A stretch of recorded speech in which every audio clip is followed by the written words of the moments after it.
The Senate Committee on Health, Education, Labor, and Pensions will come to order. 2 years ago, 6 Supreme Court justices, all nominated by Republican presidents, decided to overturn Roe v. Wade, abolish the constitutional right for women to have an abortion, and to give politicians in state government the right to control the bodies of women in state after state. This morning, we will be holding a hearing to take a hard look at how this Supreme Court decision, the Dobbs decision, has impacted women, physicians, and healthcare providers throughout our country. In a few minutes, I am going to be handing the gavel as chair of the committee to Senator Patty Murray, because given the subject matter, I think it's appropriate for a woman to chair this important hearing, and this is an issue that Senator Murray has been deeply and passionately involved in for many, many years. But before I hand the gavel over to Senator Murray, let me say a few words on a subject I feel very, very strongly about. It is no secret to anyone that throughout our country's history, women have had to fight for their basic human rights against all forms of patriarchy and sexism. No great secret. Women had to struggle, and some died, in order to achieve the right to vote, something which they did not receive until 1920. Women had to struggle for the right to get the education that they wanted all over America. Women wanted to go to this school, wanted to do that, couldn't get into the door because they were women. Women had to struggle to get banks to lend them the money they needed to buy a car or start their own business. In fact, up to 1974, banks in America could legally refuse to issue a credit card to a woman simply because she was a woman. Women struggled to choose the careers they wanted. In the 1950s, it was legal for employers to fire women for the crime of getting married. You get fired because she chose to get married. Up until 1964, it was legal for employers in America to reject a job applicant simply because the applicant was a woman. The struggle for equal pay, for equal work, continues to this day. In America today, women working full-time make just 84 cents on the dollar compared to men. And on it goes. Women struggling for their basic human rights. Then on January 22nd, 1973, after decades and decades of struggle, women in America finally won the right to control their own bodies as a result of the Supreme Court decision in Roe v. Wade. No longer would state governments be able to tell women what they could or could not do with their own bodies. And when we talk about the history of how all of these happened, let's not ignore the lack of political representation that women had. In 1987, not so many years ago, there were 2 women in the United States Senate and 98 men. Those are the folks all over this country who are making the decision. The truth is that men would not tolerate them being subject to government decisions regarding how they can control their own bodies. I am not aware of any state in this country that has ever restricted the right of a man to get Viagra or any other medication prescribed by a doctor. I'm not aware of any state in this country that has prevented a man from getting a vasectomy or any other medical procedure that men choose to get that has been approved by a doctor. You know, we hear a lot of talk about freedom in this body. Freedom to do what you want to do. And yet, right now, we are living at a time when half of our population or more has lost that freedom. And by the way, when I talk about the right of women to be able to control their own bodies, it's not just me talking, it's what the American people believe in poll after poll, in state election after state election. People are saying we may disagree politically, may disagree on this or that issue, but very strongly, the American people believe it is women, not the government, that has a right to control their own body. Senator Murray, the gavel is yours. Chairman Sanders, thank you so much for your statement, and thank you for letting me chair today's hearing on a topic that is deeply important to me, and I want to thank all of our witnesses for joining us here today. Today, we take a close accounting of the trauma Republicans are inflicting on women and families across our country, and the damage they are doing to basic reproductive health care through their horrific anti-abortion crusade. The issue here is simple, and it cuts to the core of American values: freedom. Many women every day experience the joy of becoming pregnant and raising a family. They were able to make that decision for themselves. But no woman, no one should be dragged through a pregnancy against their will. But right now, in America, more than a third of women of reproductive age live in states where they essentially do not have the choice to end a pregnancy if they need to. Instead, Republicans have made the choice for them, with extreme abortion bans and cruel restrictions on access to care. With these policies, they have told women in no uncertain terms, you don't control your body, we do. That is horrifying. Think about what it means, what it really means to be told someone else can decide you have to stay pregnant, no matter the circumstances. Think about how little power that gives a woman over her own life and her own health. And think about how much power that gives not just politicians, but any man who knows he can get a woman pregnant, force her to stay pregnant, so he can have control over her or even get revenge for the rest of her life. To every Republican who hopes this issue will go away, or is hoping the post-Dobbs reality will become settled status quo, listen.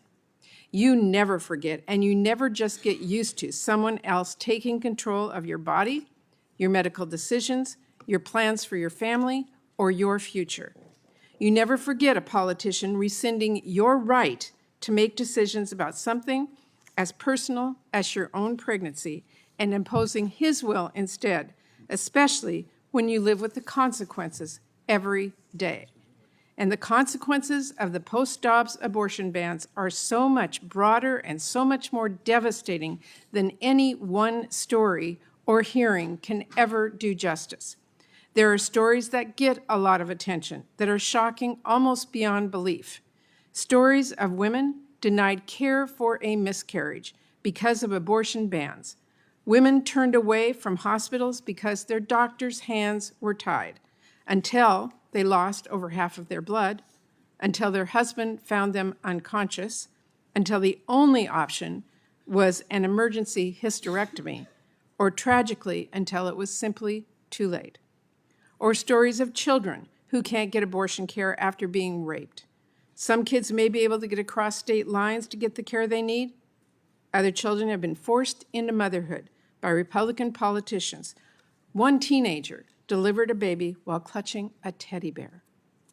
These nightmares are happening across our country as a direct result of Republican abortion bans.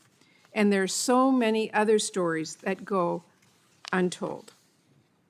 Women who do not want to be pregnant for whatever reason, maybe they can't afford to have another child right now. Maybe they are in an abusive relationship. Maybe they just don't want a kid right now, period. But they are told by politicians they have no say in the matter. Not unless they have the time and resources, often thousands of dollars, to travel, in some cases, hundreds and hundreds of miles. It is harrowing, if they can fix that. Can we fix that?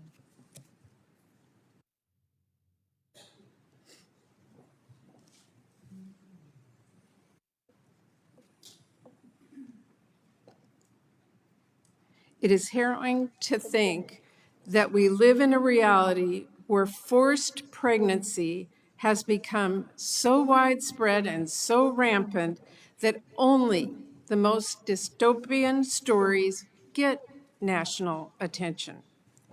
But the stories of all the other women who are confronted by these bans, their pain, their heartbreak, their anger, and fears are also horrific, valid, and an important part of the conversation.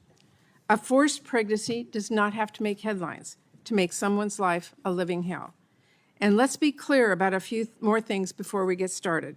Republican attacks are not only hurting people in the states where they banned abortion, they are not only hurting women who need an abortion, and their attacks on our rights are not stopping at an abortion. When it comes to states like mine, where abortion is legal, providers are being stretched beyond capacity by women in desperate need of abortion care they can no longer get at their home. So when it comes to women who aren't even seeking an abortion, bans are hollowing out health care for women in general, especially for those who already face some of the biggest challenges getting care, women of color, Indigenous women, those in rural communities. Because, in a surprise to no one, healthcare providers do not want to work in states where politicians get between a doctor and their patient and threaten providers with jail time and the loss of their medical license if they dare to help patients get the care they need. So in states with extreme abortion bans, we are seeing healthcare providers closing their doors and shutting down their practices, new doctors staying away, and fewer options for patients to get a whole range of necessary healthcare services. The consequences extend far beyond abortion.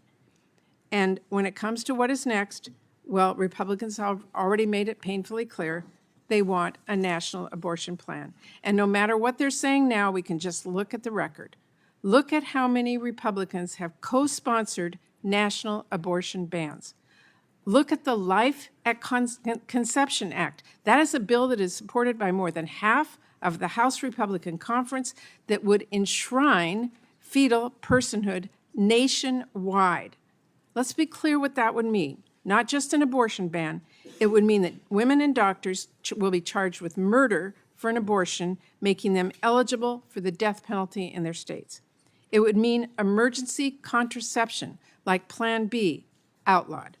And it would mean IVF ripped away from people who are trying to start a family. This is not theoretical. We saw how much chaos this dangerously extreme ideology already caused for families in Alabama. And yet there are Republican states and Republican members of Congress, including the Speaker of the House, who support making fetal personhood the law of the land. That is extreme in the extreme.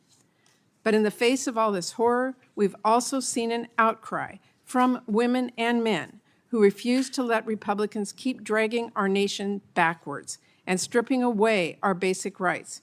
Every time abortion rights have been on the ballot since Dobbs, every single time abortion rights have won.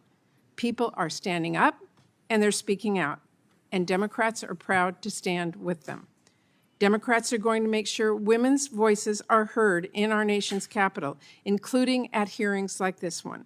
And we're going to keep fighting to pass the Women's Health Protection Act and restore the basic and fundamental right of women to control their own bodies. While former President Trump continues to brag about how he overturned Roe and made clear he will go even farther to restrict and ban abortion if given the chance, Democrats have been clear. With a pro-choice majority in the House and Senate and Joe Biden in the White House, we will restore and protect abortion rights for every woman in America. Thank you. And with that, I look forward to hearing from all of our witnesses, but first I will turn it over to Senator Cassidy for his opening statement. Thank you, Senator Murray. So let's table set. It's an election year in which a Democratic incumbent president is running behind. So a decision has been made to raise abortion to a high profile, to change the setting, to invite a lot of folks to put us on TV. It's partisan politics being played out in a committee hearing. But let me point out as well, it's not entirely partisan. Louisiana's pro-life law was written by a female Democratic state senator, and written and signed into law by a Democratic governor, and that female Democratic state senator was reelected with wide margins. So there is a breadth across the political spectrum of people who have a different way of framing this. My Democratic colleagues want you to think that Republicans believe terrible things. They'll attempt to normalize a decision to abort a child. But a Republican would say that you can't normalize a procedure, at least this Republican, in which the intent is to end a life. Don't be misled. This is a life. This is a life. Does anyone say that that child is not a life? How could you not? I'm a doctor. I see that you have to take care of that mama. You have to take care of that mama. But you have to recognize that there is another life there as well. This is not just a collection of cells. This is a child that, if delivered, will live. And maybe this one too, and that one as well. So let's have a national dialogue. Let's actually explore this as opposed to exploit it for political advantage. In medical school, I was taught to care for every patient who walks in the door and to recognize that when a woman is pregnant, there are two patients there. And the second that baby gets air, it doesn't matter how small and how vulnerable, how unsustainable, how weak. The doctors, the nurses, the institution does everything they can to save their life. And by golly, don't you want them to do that? Don't you want the people who are entrusted with the health care to have that ethic? I believe that the responsibility to protect and save the child shouldn't be determined by the arbitrary difference of being inside or outside the womb. I am unapologetically pro-life. Scientifically and morally, there's no difference in the value of a child whether she is in her mother's arms or whether she is in her mother's womb. The science is clear. This is just not a clump of cells. And this is a difficult poster to look at. I can tell you it's difficult. The reason it's difficult is because you recognize that by their policies, it should be legal to abort that child. It is difficult, but let's frame it for what it is. How can we dehumanize this? And yet this is what it's an attempt to do. At what point do my Democratic colleagues believe that a child deserves to live? It does a disservice to the mother to dehumanize the unborn child and discuss this issue as only the right to abort or not to abort. This is one of the most significant decisions a woman will ever make. We should not trivialize. Now, I understand and accept the need for exceptions to laws that regulate abortion under certain circumstances.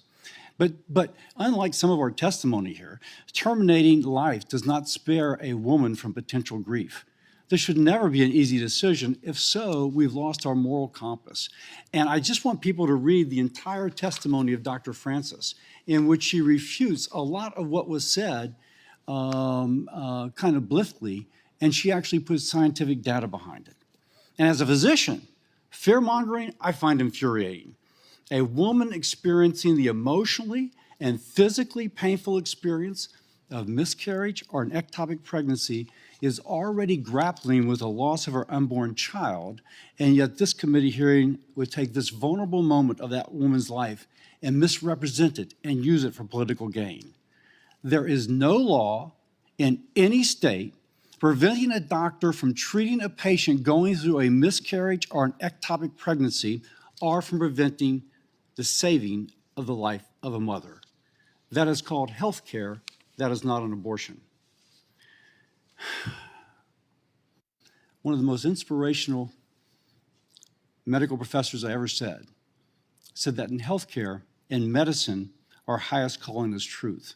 And frankly, that's why I find it frustrating that fellow physicians are misleading on these facts or corrupt the truth for a political viewpoint. While it's disappointing that my colleagues would say things that are not true, deceiving Americans about Republicans' stand on the issue, it's also reprehensible that they mislead Americans on the Democrats' own extreme views. Now, Democrats will say that they want to codify Roe v. Wade. That's not true. The truth is that the Democratic policies go beyond Roe. Their marquee legislation would legalize late-term abortion in every state aborting this child. Ban states that prevent coerced abortion, allow strangers to convince an underage child to get an abortion without notifying the parents that she is pregnant. Perhaps that pregnancy was due to abuse. Shouldn't the parents know? Why should the parents' rights be abrogated? And eviscerate the conscience rights of healthcare professionals who have moral or religious objections to abortion. Speak about driving people out of the healthcare field. Now, Senator Kaine has a bill that explicitly codifies Roe into law. The only Democrats willing to co-sponsor are Senators Sinema and Manchin, neither one of whom call themselves Democrats by now. So it begs the question, why does Senator Kaine's bill to codify Roe not have more Democratic support? Well, it makes a good rallying cry, but the policy of codifying Roe is too conservative for the fringes that now define the debate in the Democratic Party. There are 9 states plus Washington, D.C., whose laws right now, allow for abortion up to parturition. The child can be ready to go through the birth canal, and abortion is legalized. Not because of the life of the mother, just to legalize it. That is where the Democratic Party has gone. That should give everybody a moral pause. That should give us all a moral pause. Now, I ask my Democratic colleagues, can you designate a point at which a pregnancy should not be terminated unless for the life of the mother or instead of some extenuating circumstances? Can you tell me if it's here or here or here? I think that's a fair question. I invite everybody to be a doctor who's trying to balance the needs of the unborn child with that of the mom. My Democratic colleagues may also claim that abortions are low-risk procedures, claiming that they're so safe they can be done without medical supervision. Not entirely accurate, minimizing the potential complications, but that's the way you can kind of feel better about this. And again, I refer people once more to Dr. Francis's complete testimony, not just the 5 minutes she'll give today. Now, demagoguing and fear-mongering on access to treatment for miscarriages and ectopic pregnancies, casting a decision to abort or not to abort as an easy one, is a tremendous disservice. I have supported postpartum coverage for women in Medicaid. I've worked on serious legislation to advance maternal health, like the Connected Moms Act with Senator Maggie Hassan, which lets physicians remotely monitor pregnant women for potential complications. From my practice in Louisiana, a woman who's 8.5 months pregnant using public transportation in August in Louisiana. You can empathize with her and understand that if you can remotely monitor her, her life is so much better. Senator Bob Casey and I led legislation, now law, to ensure that pregnant women are entitled to reasonable accommodations in the workforce. There is much more we can do to support the woman who's pregnant, but we should debate and advance legislation so that we're not leaving them without solutions when they are faced with a very difficult, traumatic, and complex question. We want women, moms, to be healthy, successful, and prosperous. And the human life inside a woman triggers the double line that the human life, do a pregnancy test, those double lines come up. Those double lines should not represent a burden, as the other side would like to cast. It should represent a gift. But there's things that we can do to make her life easier. I am open to the tough conversations. I think we should all be. But we shouldn't minimize by dehumanizing. And it must be with respect for both the mother and the defenseless and voiceless unborn child that are participating in that debate. This is too personal for too many Americans. With that, I yield. We will now introduce today's witnesses and move to testimony. Today we'll be hearing from Madison Anderson. She's a young woman from Texas who was forced to leave her state and travel hundreds of miles to get the abortion care she needed after Texas passed its draconian abortion ban.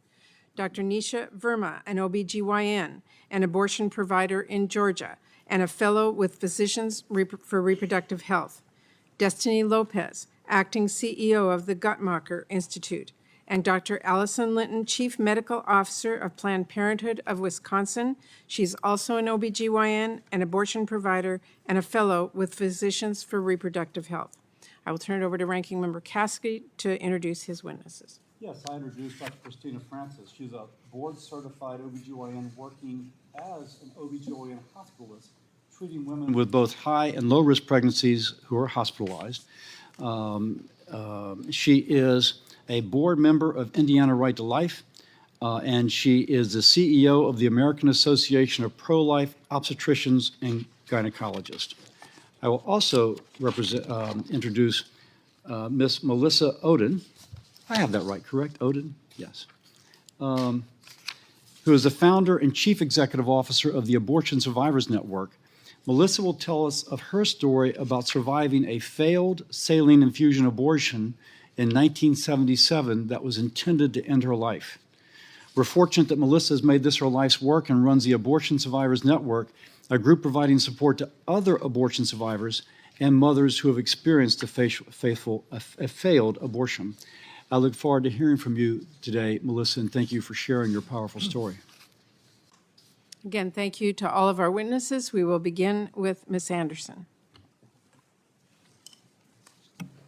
Thank you, Senator. Chair Sanders, Senator Murray, Ranking Member Cassidy, and members of the committee. My name is Madison Anderson, and I live in Houston, Texas. 2 years ago, during my senior year at the University of Houston, I had come out of a 2-year-long relationship. After a couple weeks of nausea, not sleeping, or eating, I took a pregnancy test. I called a friend to bring me more tests because I was in disbelief. At one point, I had 5 tests in front of me, and there was no disputing I was pregnant. This was just 2 weeks after the Texas abortion ban, known as SB 8, went into effect, banning abortion after 6 weeks. I knew almost immediately that abortion was the right choice for me. I called and got an appointment at the local Planned Parenthood just 5 minutes away from me for later that week.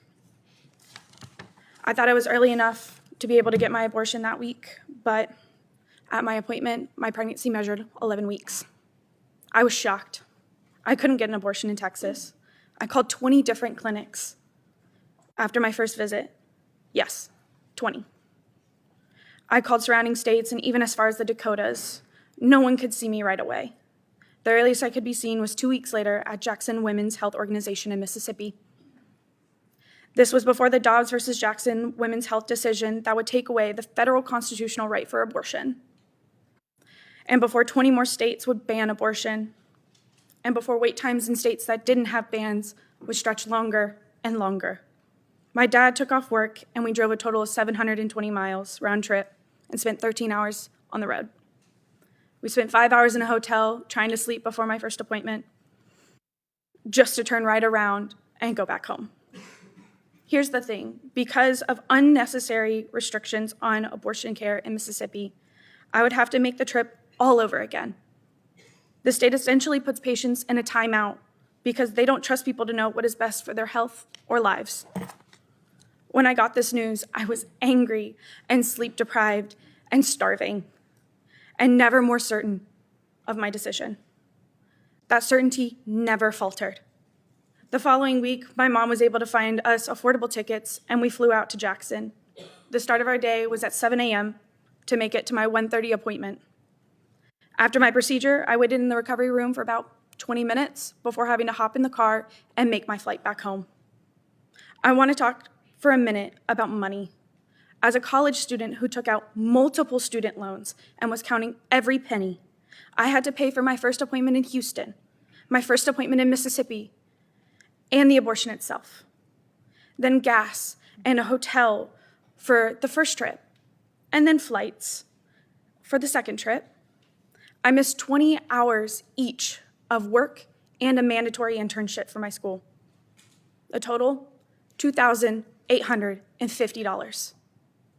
There is no dollar value I can put on the stress of managing everything, the despair of having to go to such lengths for basic health care that was legal just weeks before I needed it, the gut-wrenching reality of having to disclose something so personal to my boss, professors, and anyone in a position of authority for fear of losing my job, of failing every class that semester due to all of the class time and assignments that I was forced to miss.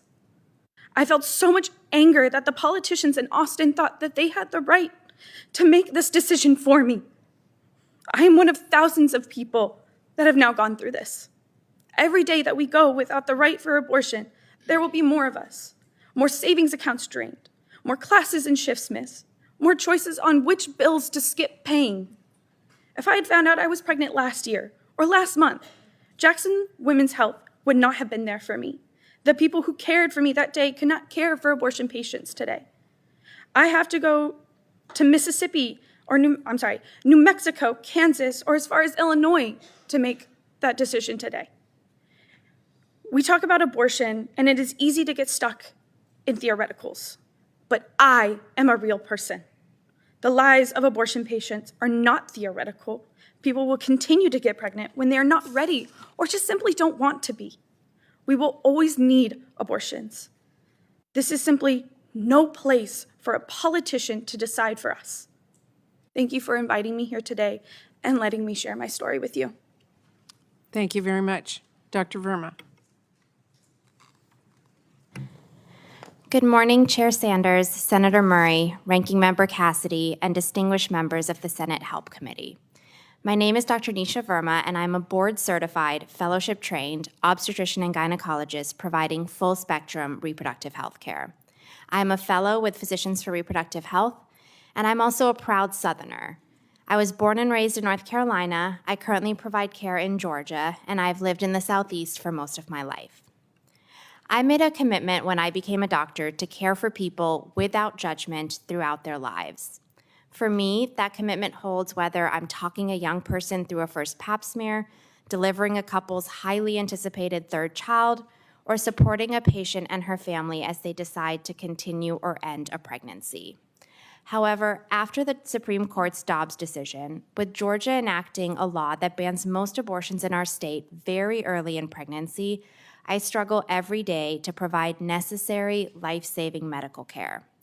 I've seen young moms with worsening medical conditions that make their pregnancies very high risk, and couples whose deeply desired pregnancies are in the process of miscarrying be turned away or forced to leave their communities to access needed health care. As a doctor, I have the immense privilege of sitting with patients and learning about their lives. For me, these patient stories are a powerful reminder that abortion is not an isolated political issue, and today I want to provide a glimpse of what access to abortion care means for real people.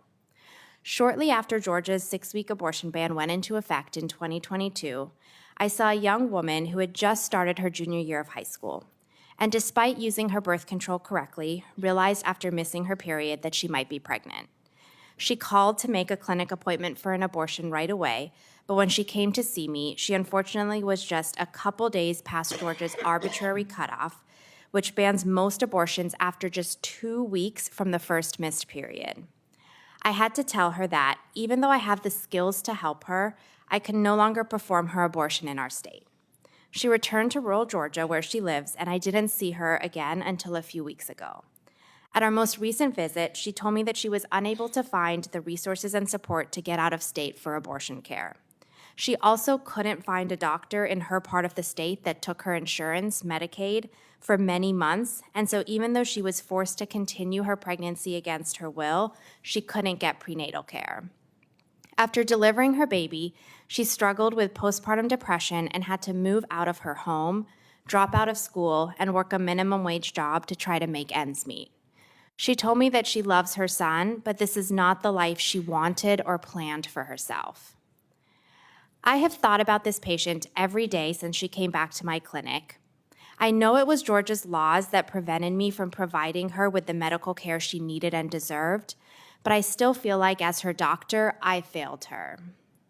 This patient's story, while heartbreaking, is not unique. We know that bans and restrictions have forced many people to stay pregnant, and we know the harm that people experience when they are unable to get this care. They're more likely to face long-lasting economic hardship, to stay in contact with a violent partner, and to develop serious health problems. Mental health conditions like the postpartum depression that my patient experienced are the leading cause of pregnancy-related deaths in this country. We also know that abortion care is incredibly safe. In fact, in 2022, over 75 major professional societies representing the overwhelming consensus of the science-based medical community came together to reaffirm that abortion is safe, essential health care. As patients face a growing wave of abortion restrictions, many describe feeling betrayed by a government and healthcare system that is supposed to serve and protect them. Doctors, too, feel betrayed by our government. Many of my colleagues, overwhelmed by laws that threaten to make us criminals for providing evidence-based, life-saving care to our patients, are leaving their states. In places like Georgia, where already over 50% of counties have no OBGYNs, these worsening workforce shortages are devastating for all aspects of reproductive health care. I understand that abortion care can be a complicated issue for many people, just like so many aspects of healthcare and life can be. I also know that abortion is necessary, compassionate, essential healthcare, and that patients are capable of making complex, thoughtful decisions about their health and lives. No law should prevent them from doing so. I urge you to listen to the stories of people who provide and access abortion care. I hope these stories help you to see how profoundly restrictions on abortion access harm all of our communities. Thank you for having me today, and I look forward to your questions. Thank you. Ms. Lopez. Thank you, Chair Sanders, Ranking Member Cassidy, Senator Murray, and the distinguished members of the committee for the opportunity to highlight the clear and growing evidence that the Dobbs decision is harming reproductive health and freedom. My name is Destiny Lopez. I'm the acting co-CEO of the Guttmacher Institute, a leading research and policy organization committed to advancing sexual and reproductive health and rights worldwide. For decades following the 1973 Roe v. Wade decision, anti-abortion advocates worked strategically to make abortion harder to get and highly stigmatized. Public support for abortion's legality has remained high and consistent, but the sheer number of state-level abortion restrictions ensured that abortion became inaccessible for many, even with Roe in place. The Dobbs versus Jackson Women Health Organization decision was an inflection point, unleashing chaos and fear across this nation. Our experts are constantly assessing this changing landscape and the increasingly robust body of evidence that illustrates the harms both caused and exacerbated by the Dobbs decision. 2 years after the decision, here is what we know. Access to abortion care is severely restricted in many parts of the country. 14 states are now enforcing total abortion bans with very limited exceptions, and many, many others have new restrictions in place. The total number of brick-and-mortar clinics providing abortion care in the U.S. declined by more than 40 between 2020 and early 2024. Banning abortion does not stop the need for abortion access, which is why many people seeking abortions post-Dobbs must overcome huge financial and logistical barriers to get care, especially those in states with total or early gestational bans. The number of Americans traveling out of state for abortions doubled from 81,000 in 2020 to more than 170,000 in 2023. States that border states with total abortion bans saw the sharpest increase in out-of-state patients. No one should have to travel to another state to access basic health care. And in fact, those who can't overcome the burdens of traveling for care, which for some might mean crossing multiple state lines, may be forced to stay pregnant against their will. Others may decide to self-manage their abortion. Decades of research have documented that the majority of people obtaining abortions had few financial resources, were people of color, and are already parenting. They are the ones most harshly impacted by bans and restrictions. We also know that providers are resilient in adapting to meet patient needs. While brick-and-mortar facilities provide more than 3/4 of all abortions, online clinics are expanding care options by offering medication abortion services via telehealth. Research by the Society for Family Planning shows that virtual-only telehealth abortions accounted for almost 1 in 5 abortions from October to December 2023. There are many other important ways Dobbs is interfering with reproductive health care across the nation that I won't have time to discuss in detail today. From current and future OB-GYNs not wanting to practice in banned states to impacts on maternal health and people facing obstetric emergencies. So what does all this mean? Overturning Roe did not resolve the debates on abortion that have characterized U.S. politics for the past 50 years. Instead, it enabled policies that have significantly worsened the harms faced by individuals who are most marginalized in our healthcare system. Still, despite these immense hardships and many people being denied care, there were more than 1 million clinician-provided abortions in 2023, a 10% increase from 2020. This is a testament to the heroic efforts of providers, abortion funds, and other support networks, to the resilience and determination of people seeking care, and to the centrality of abortion in people's lives. And it explains why the anti-abortion movement and their political allies are doubling down on even more repressive policies. For instance, this year in 4 states introduced legislation and 1 passed a law criminalizing adults who support adolescents seeking abortion care in another state. Earlier in the year, the Alabama Supreme Court's decision to classify frozen embryos as quote-unquote children wreaked havoc on fertility treatment services while advancing the anti-abortion movement's long-term goal to enshrine fetal personhood in both law and policy. These attacks on bodily autonomy, coupled with 2 major abortion cases currently before the Supreme Court, signal that the policy and legal landscape will continue to shift. The full damage caused by Dobbs will not be clear for years to come, but the evidence suggests it will not be easy to repair. That's why it's imperative that policymakers at all levels of government champion a bold vision of abortion care that goes beyond what Roe promised. Only policies rooted in evidence and human rights will guarantee that all people have meaningful access to high-quality, affordable abortion care where they live and via the method they choose. Thank you. Dr. Linton. Chair Sanders, Senator Murray, Ranking Member Cassidy, members of the committee. My name is Dr. Allison Linton. I'm a board-certified obstetrician and gynecologist, as well as a board-certified complex family planning specialist. I completed my medical school training, a residency in obstetrics and gynecology, a complex family planning fellowship, and a master's of public health at Northwestern University. I am now an assistant professor of obstetrics and gynecology in Milwaukee, as well as chief medical officer of Planned Parenthood of Wisconsin and a fellow at Physicians for Reproductive Health. I have spent my life learning how to provide the highest standard of care possible to my patients. But because of decisions made by people in power in rooms similar to this, in Washington and across the country, my colleagues and I can no longer provide the care we know our patients need. For the past 711 days since the Supreme Court took away the constitutional right to abortion, my patients and my colleagues have been existing in a state of chaos, confusion, and fear. In my home state of Wisconsin, a statute from 1849 remained on our books that seemed to ban abortion from the moment of conception. A law written before the Civil War and the abolition of slavery, before women had the right to vote, before the discovery of penicillin. We had questions about the enforceability of the law, but without federal protections, the penalties, a $10,000 fine and 6 years in prison, were too severe to risk. All providers in Wisconsin stopped providing abortions immediately after the Dobbs decision, with the exception of if an abortion, quote, is necessary or is advised by 2 other physicians is necessary to save the life of the mother, per the statute. For those who have no understanding of the complexities of the human body or the perils of pregnancy, this exception might seem self-explanatory. I am here to inform you, members of the committee, that it is not. On one hand, we risk medical malpractice and harming a patient if we don't act soon enough. And on the other, we risk criminal prosecution if a prosecutor feels that we acted too early. What about a patient with a newly diagnosed breast cancer at 8 weeks of pregnancy who cannot start chemotherapy or radiation while she is pregnant? Is delaying her treatment until after delivery a risk to her life? What about a patient with a blood clotting disorder, where pregnancy will further increase their risk of a pulmonary embolism or stroke? Is the risk of a blood clot enough, or do I have to wait until the actual stroke occurs? What about a 13-year-old who's the victim of incest?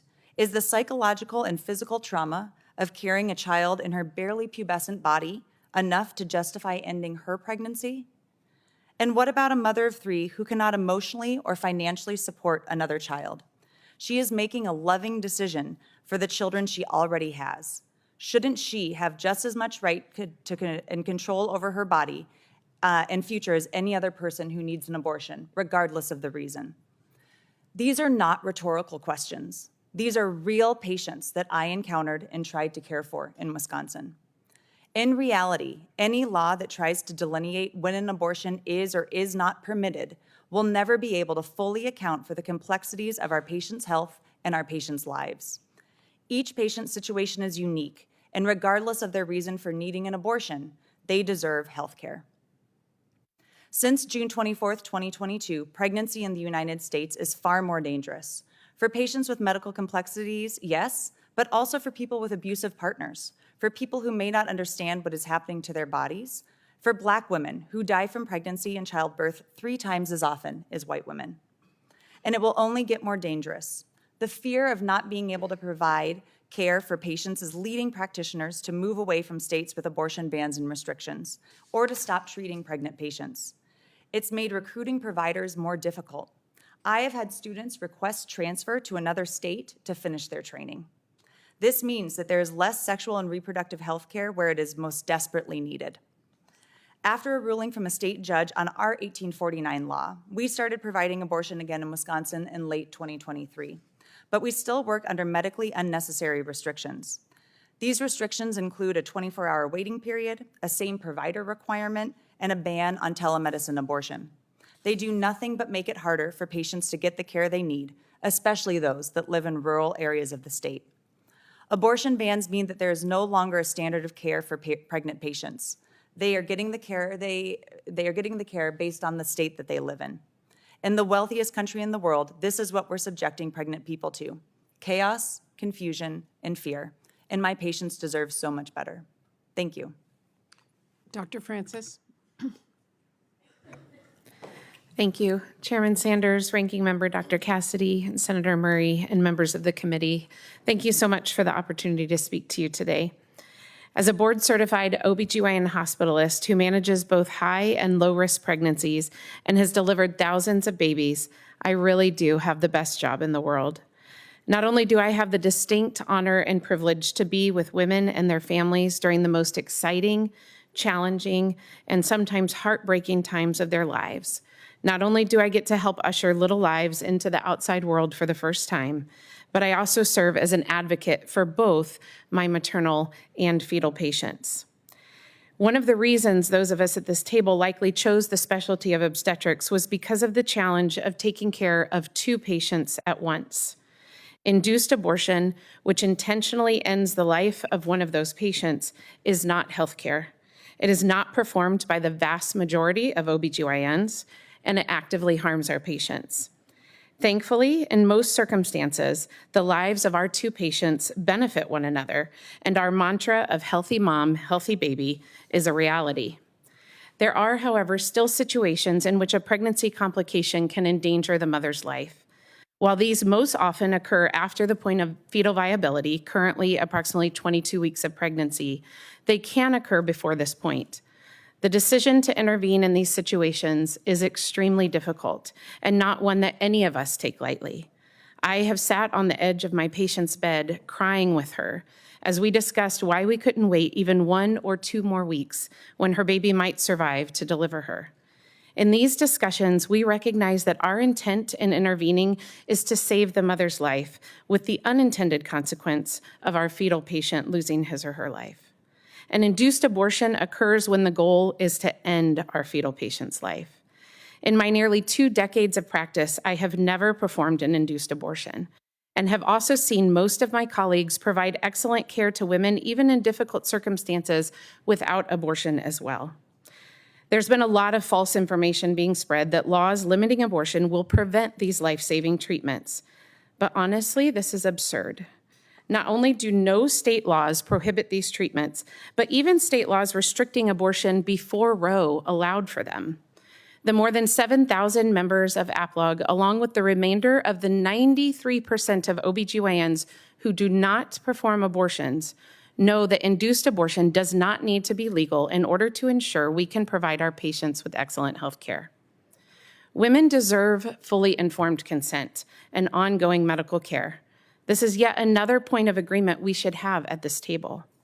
However, the same abortion advocates who are positing that women will die from ectopic pregnancies if states restrict abortion are the people who have, for the last several years, been advocating for women to receive abortion drugs without first being seen by a physician, which is critical to ensure they do not have an ectopic pregnancy, which occur in 1 in 50 pregnancies and are the leading cause of maternal mortality in the first trimester. This is not good medical care, and women seeking abortions deserve the same level of health care as any other woman. Induced abortion has no health benefits to our patients. It ends the life of one and often causes significant harm to the other. For example, there are more than 160 studies that show an increased risk of preterm birth in future pregnancies after surgical abortions.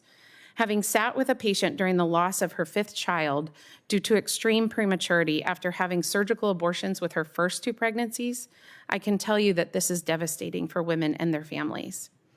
Abortion also leads to a significant increased risk of adverse mental health outcomes.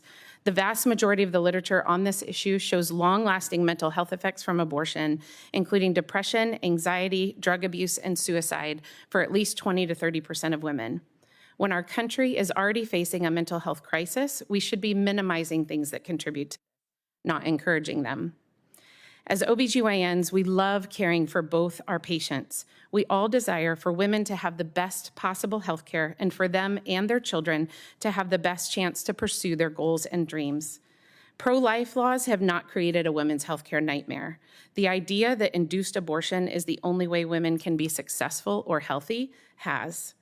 We now have the opportunity to change course, and I invite my colleagues at the table, the thousands of OBGYNs across this country, and you, senators, to lead the way as we empower women with accurate information, exceptional health care, and better solutions for our maternal patients than ending the lives of their own children. Thank you so much. Ms. Oden? Chairman Sanders, Ranking Member Cassidy, and members of the committee, thank you for inviting me to today's hearing. I am Melissa Oden, the survivor of a failed saline infusion abortion and the founder and CEO of the Abortion Survivors Network. Babies survived abortions before Roe versus Wade. We survived during Roe versus Wade, and babies are still surviving abortions no matter where or how the abortion is performed. These experiences highlight the fundamental and undeniable humanity of the preborn and the needs, fears, and experiences of their mothers.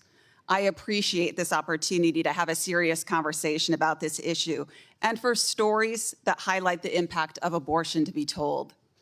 Earlier this year, the Washington Post wrote a story about a woman named Evelyn that I want to share with you today. Evelyn's trips to abortion clinics ended differently than expected. 2 separate attempts with medication abortion failed, and she was found to be too far along to abort a 3rd time. If we're going to talk about women's experiences with abortion, then we need to include these stories in this discussion as well. I empathize with Evelyn's shock at discovering that her first medication abortion failed. As directly quoted, she fainted when she saw that there was a heartbeat on the ultrasound and was in and out of consciousness for about 5 minutes. As a journalist, Amber Ferguson wrote with an honesty I appreciate, Evelyn says she didn't know that the pill sometimes didn't work. She later learned that 3% of medication abortions fail when the gestation reaches 70 days or 10 weeks, according to the American College of Obstetricians and Gynecologists. I can tell you that the Abortion Survivors Network hears these stories from women time and again. They're shocked to discover they're still pregnant with the baby they attempted to abort. They try to keep it a secret and often navigate it alone. Whether they continue the pregnancy or attempt another abortion or multiple abortions, as Evelyn did. As directly quoted, desperate Evelyn found a website, Aid Access, that shipped abortion medication across the country.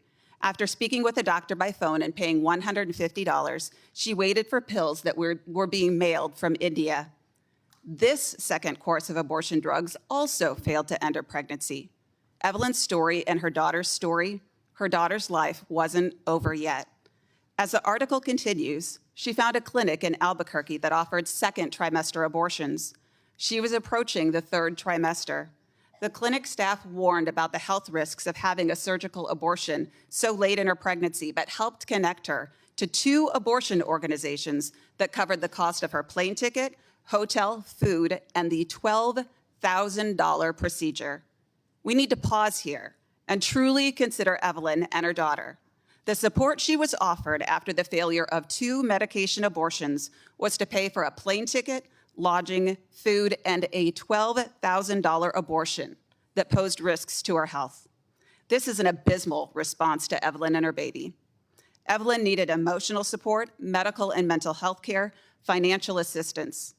Evelyn's baby, like me, deserved more than to be subjected to yet another attempt to end her life. Can you imagine a child in your own life being subjected to so-called medical interventions intended to weaken, starve, burn, or dismember them limb by limb until they die? This is the reality of abortion, and we should be ashamed of it. Evelyn was found to be 32 weeks pregnant. According to Southwestern Women's Options, the clinic's doctors aren't trained to perform abortions after 24 weeks. Evelyn soon thereafter gave birth to her daughter, and she made an adoption plan, an option they both can live with. The nightmare here is not abortion bans. The nightmare is that abortion continues to be aggressively promoted so that it is seen as the only option, like a plane ticket and $12,000 for a late-term abortion. I ask each of you to consider how different women's and children's lives, families, our society could be if just as much money was spent to provide financial assistance, housing, education and employment support, childcare, medical and mental health care. This would lead to a new era of women's empowerment that ends the generational trauma of abortion. This doesn't have to be a dream. We can make it a reality. Thank you to all of our witnesses. We will now begin a round of 5-minute questions, and I'll ask my colleagues to keep track of your clock and stay within those 5 minutes. Maddie, I want to start with you. First off, thank you so much for being here today, telling your story. I know it is not easy, and it takes a lot of courage to be here in front of all these people to talk about something so personal to you. We really appreciate it. You touched upon in your remarks many hoops that you had to jump through just to be able to get your abortion, including traveling, I think you said, over 700 miles, round trip, away from your home in Texas to Mississippi. Talk a little bit about how you felt when you were forced to drive 13 hours out of state to get care. What was going through your head? Thank you so much for that question, Senator. There was a lot going through my mind when I was having to go through the travel. Like I said in my testimony, I was extremely anxious and sleep deprived, so a little bit delirious in the part of just wanting to sleep and feel relaxed. I felt very on edge, constantly fearing what would be thrown at me next.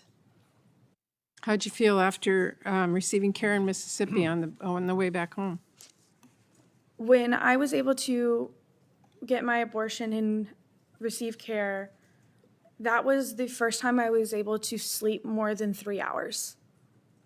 And I woke up and I looked at my mom and I started crying because I was like, I got to sleep. I can finally breathe. And this huge weight just lifted off my chest. It was your life and your choice. Absolutely. Dr. Francis, I have a question for you, and I want a simple yes or no. Do you believe that women should have access to Plan B? Yes or no? I believe that women deserve to have accurate information about their I'm not health care. asking you that question. Do you believe that women should have access to Plan B? I think that women should be given any medication under the supervision of a So physician. you support access to Plan B? I support women having access to accurate information and care from a physician. Do you believe that women should have access to medication abortion? Just yes or no? Chemical abortion are dangerous, no? high-risk drugs. So no. Do you believe women should have access to IUDs? Yes or no? I believe that, again, women should receive comprehensive health care under the Access to- direction of a physician. Access to IUDs? Do you believe women should have access to IUDs? Yes or no? I believe that women should have access to OBGYN physicians who can counsel I them t- about all of their Take options. that as a no. And I want to ask you for the record today, do you think that IUDs and emergency contraceptives are abortifacients? Yes or no? So if you look at the package inserts for, such as the copper IUD, it actually clearly states that they do prevent implantation even if fertilization has occurred, so which do would you classify that as an abortifacient, yes, do you believe per that? the package insert. Okay. I just want to, for the record, say, Dr. Francis, your organization has taken the mind-boggling position in defiance of nearly all medical experts that abortion is never necessary to save a woman's life. According to resources that were put out by your organization, you recommend that in cases of dangerous pregnancy complications like a massive placental abruption, women should be forced to labor for 24 hours, even if that means being treated with blood transfusions in intensive care, and even if their pregnancy is non-viable in the first place, just so they can deliver a, quote, intact fetus. It has also been well documented how your organization is working behind the scenes with Republican lawmakers to redefine certain kinds of contraceptives as abortions, so you can ultimately ban those types of contraceptions. I think that is incredibly alarming. And it's really important for people to understand the Republican minority has specifically invited you to this hearing today, despite those dangerous positions. For the information of all senators, we are going to be voting this week on the right to contraception. And I hope everyone truly thinks about what that means for women and how it would change our entire country and our women's rights moving forward across the board. So I just wanted to make that very clear. And I just have a few seconds left, Dr. Verma, really quickly. Many states, yours included, require a lot of time, a lot of consulting, a lot of multiple trips to doctors. How does that affect the healthcare system in general? It immensely affects the healthcare system. To make basic medical decisions about whether we can provide care to a patient in front of us, we're often having to involve legal representatives, hospital administration. That creates delays in care instead of just being able to provide the care that we know is right for the patient sitting in front of us. Thank you. And I am out of time, so I will turn it to Senator Cassidy. And I'll defer to Senator Mullins. Thank you, and thank you, Chairwoman. I just want to actually commend everybody for actually having a good conversation here. I expected this to actually be pretty rambunctious, and so for that, I'm probably going to leave a lot of my questions out because I really did. I came here to be punchy, and instead, I think it's important that I share a story, and then I do have a couple questions too, because I do appreciate everybody's opinion, and that's what this is about having a conversation. And I think putting a context of why I'm so pro-life may help a little bit of the understand our positions, right? I've been married for 27 years. I got married when I was 19. My wife was 18. First question my father-in-law asked me when I asked to marry my wife, Christy, is she pregnant? And I was like, no, I don't think so. And at 7 years later, we were still trying to have kids. And my wife had endometriosis, and it took a long time to have kids. We went through everything you can think of, in vitro, through shots, through you can imagine. And then she got pregnant, and that was my Christmas gift one year. I got it out of my stocking. It was quite an exciting time. And we went through the pregnancy. We went to the first doctor visit, and how excited it was. And then we went later on, and we heard the heartbeat the first time. And I'm going to tell you, that was a child to me. I mean, I was so excited. We were thinking of names. We were going through the whole process, and man, I can't tell you the excitement I heard. I'm not even a crier at that time. Now I talk about my kids, I cry all the time.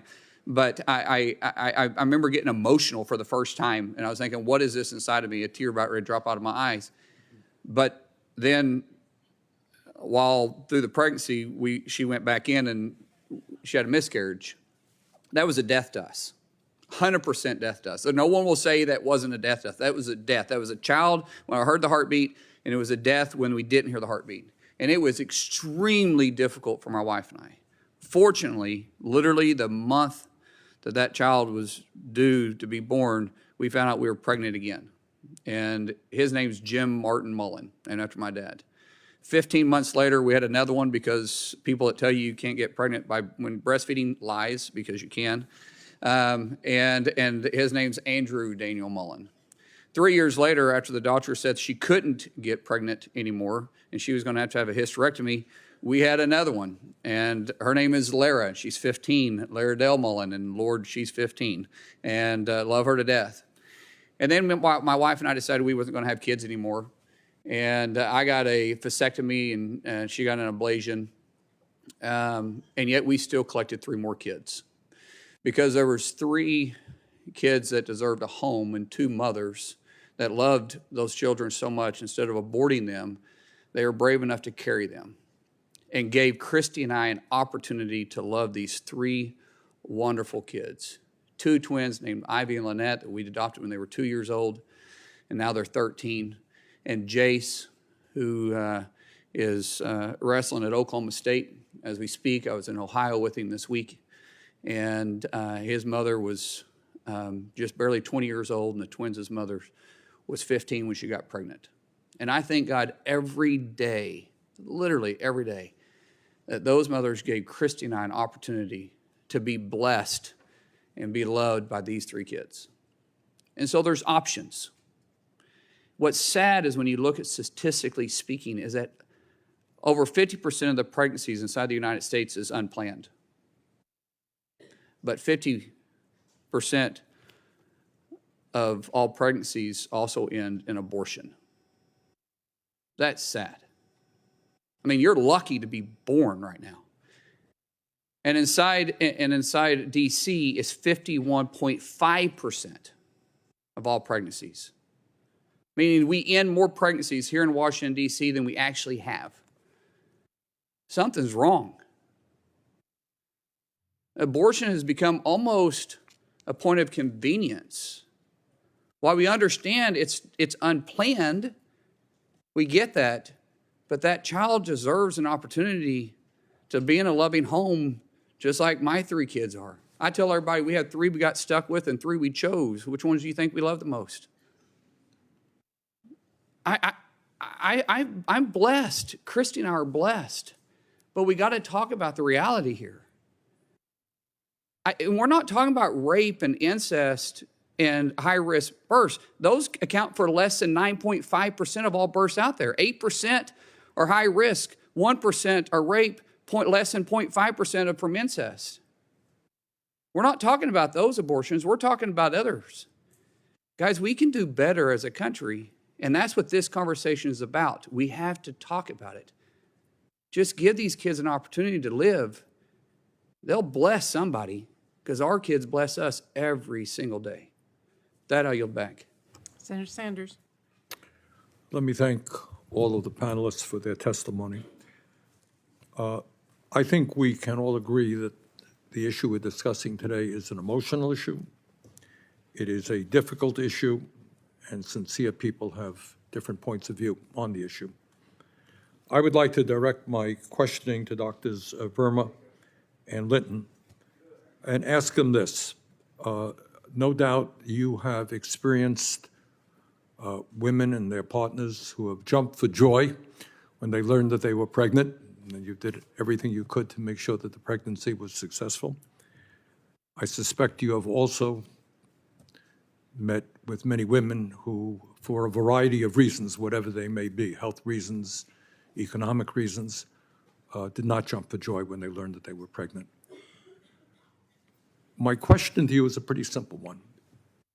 I'm assuming that you have worked with people, all walks of life, all economic levels, races, so forth. Who do you think is best prepared to make the decision about the future of that pregnancy? Is it people in a legislature, generally speaking, often dominated by men? Or would it be the people who are feeling the impact of that pregnancy? So understanding, I would suspect you've never told anybody they should not have an abortion, right?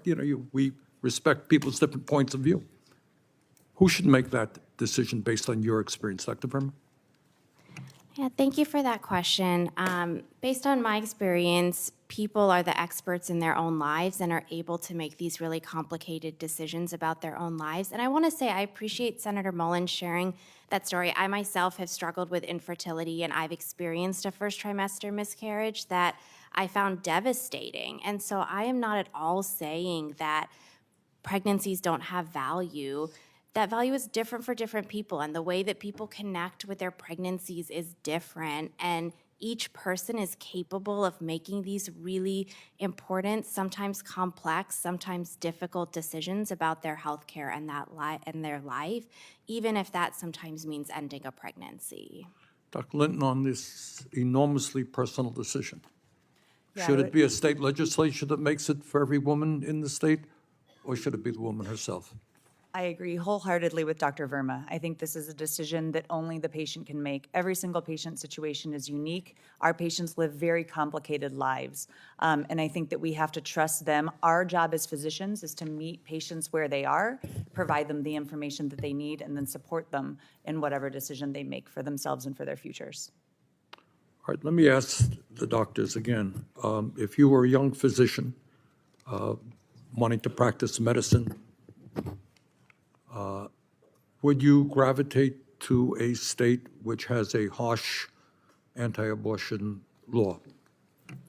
Yeah, thank you. This is really difficult for me. I'm from the South. I love the South. It is my home, and it has been really hard to grapple with wanting to serve my community, but being in an environment where I have to face threats of criminal prosecution, of having my license removed for simply providing medicine. And so I have had thoughts about leaving, even though I love my home and my community. And I talk to medical students and residents every day who are in that same position. They love the South, they're from the South, but are choosing to leave because they can't get the training and they can't practice in the way that At a they time need when to. there is already a shortage of physicians in that area, correct? Yes, and in Georgia, 50% of counties do not have an OBGYN.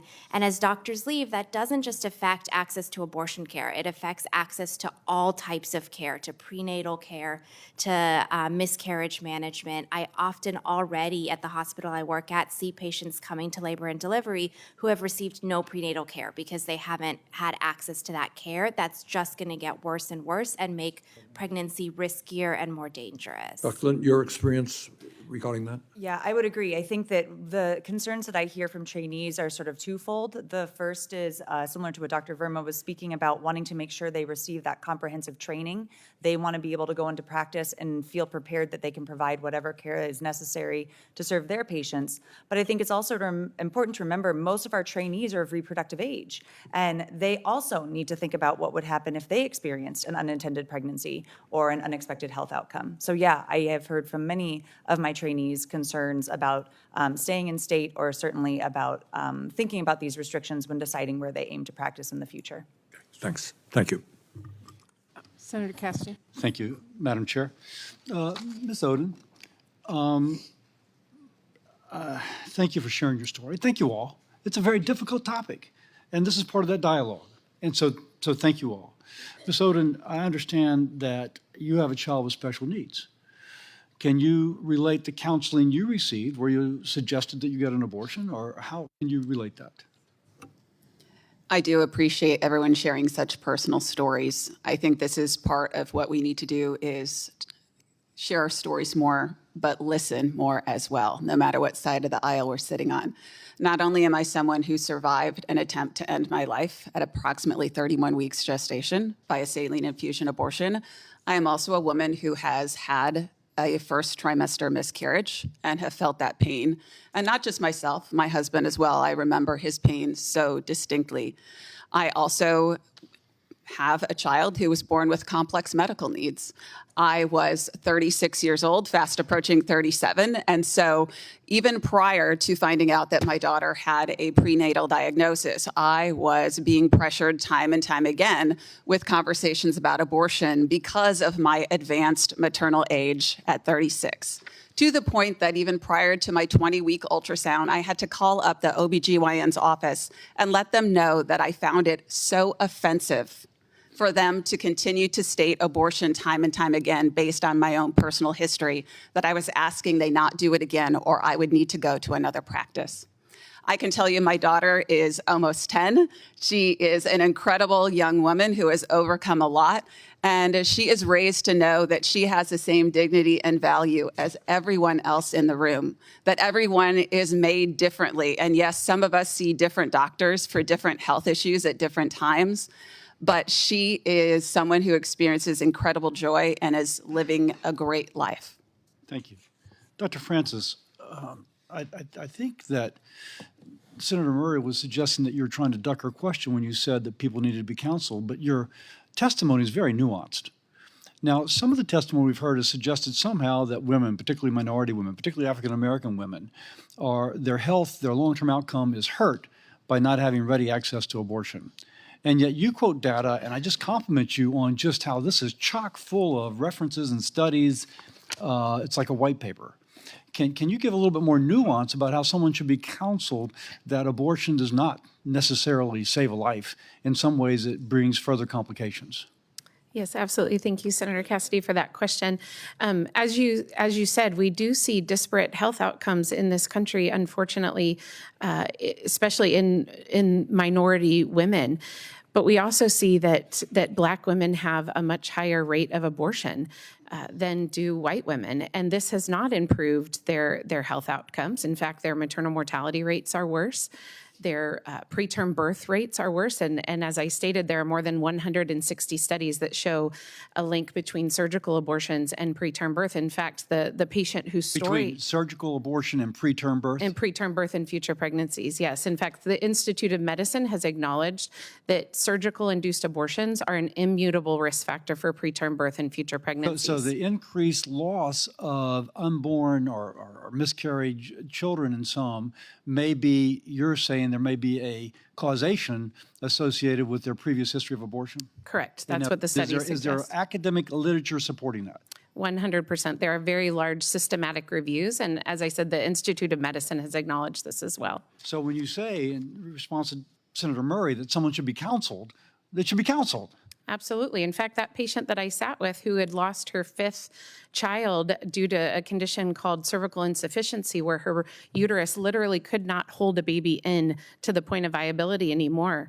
One of the things I thought about is... Just because we have limited time, and you also quote data showing that in countries that have prohibited abortion after previously not allowing it, maternal mortality has not worsened, suggesting that this kind of idea that abortion saves women's lives has not been borne out by empiric experience. Correct. Okay. Dr. Linton, I could have asked a couple of you of this. In your testimony, you say something along the lines that suggesting that there shouldn't be any restriction. But I go back to that child. Now, we know it's rare for someone late term without a reason to have a child like this aborted. But it does occur. And in 9 states plus a city in which we are currently, it's allowed. Does this child really have no rights whatsoever? I mean, should that child, knowing, I'm giving you the hypothesis, the mama does not have a risk, this is just a decision to abort. Is there no consideration to be given of this? Because I have to understand, we have to have a dialogue, but I'm seeing if there's actually a common ground here. Your mic, please. Thank you, Senator Cassidy, for that question. You know, I think that these sort of extreme hypotheticals really get us away from this the occurs, reality. and it's legal. And this side, the Democratic aisle, actually wants that to be the law of the land. I think what you are describing And so is... my question is, because now I'm going to just say Senator Murray thought Dr. Francis was trying to duck. Maybe it's a yes or no. A yes or no, if it's not for the health of the mama, the life of the mama, et cetera, should this child have no rights in the decision to abort at week 40, when otherwise, if the child was delivered, the child would be alive? So, Senator Cassidy, respectfully, I don't think this is a question that we can whittle down to a yes or no. I think pregnancy is much more complicated than that. So does they have a right? Then do they have a right? I would say that every situation is unique, and when a patient And I will say at presents- this point, the inability to answer that is troubling. And with that, I yield, because I'm a minute over, I'm sorry. Senator Casey. I want to start, I was going to ask a question of Dr. Verma. Dr. Linton, anything else you wanted to say in response? Thank you, Senator. No, I was simply going to say that I think every situation is unique, and our job as physicians is to take all of the information that a patient provides us and give them the option to decide what is best for themselves and for their bodies. Thank you. Thank you. And I'll start with Dr. Verma. I want to go to Dr. Verma. And page 1 of your testimony, you say, and I quote, I've seen young moms with worsening medical conditions that make their pregnancies very high risk, and couples whose deeply desired pregnancies are in the process of miscarrying be turned away or forced to leave their communities to access needed health care, unquote. Tell me how that reality that has surfaced most recently Tell me how that reality has affected your ability to care for your patients, number one. And number two, how has your relationship with those patients changed? Thank you for that question. It has been devastating to have to look at patients and say, I can't help you, I can't provide this care, or I have to wait for you to get sicker before I can potentially provide this care. And it creates a huge amount of mistrust that patients have for both the healthcare system and the government. There is not a line in the sand where someone goes from being totally fine to acutely dying. It's often a continuum. And even when state laws like Georgia's have exceptions for things like medical emergency, it's unclear to us as the doctors when we can intervene. I also do, if I could just take a second to go back to Dr. Cassidy's point here, I just really want to highlight that the situation of doing an abortion at the moment of birth doesn't happen. As a doctor who provides full spectrum reproductive health care, including OB care, I love taking care of people on labor and delivery. I provide abortion care. That doesn't happen. It is a false hypothetical that is meant to create additional stigma around abortion care. If a patient comes in at 40 weeks, their options are a C-section and a vaginal delivery, and this misinformation is really dangerous to our patients. I also just want to highlight that 90% of abortions in this country occur in the first trimester, and less than 1% are occurring after 20 weeks, when in most cases something has gone terribly wrong with the patient or the pregnancy, and that person really needs that care for some reason. Doctor, thank you. And I want to turn to Dr. Linton for her, to make reference to her testimony. I'm looking at both pages, the bottom of page 2 and the top of page 3. On page 2, you pose this question: when would an abortion be necessary, quote, to save the life of the mother, unquote? And you point to a couple of examples. What about a patient who presents with heavy bleeding in the first trimester, but there is still fetal cardiac activity on ultrasound? Can I remove the pregnancy to stop the bleeding? Do I have to wait for a certain amount of blood loss, you say, unquote. Then you continue at the top of the page with a few more examples. A pregnant patient with unresolved congestive heart failure from her last pregnancy that puts her at higher risk of dying in this pregnancy. What % chance of death does she need?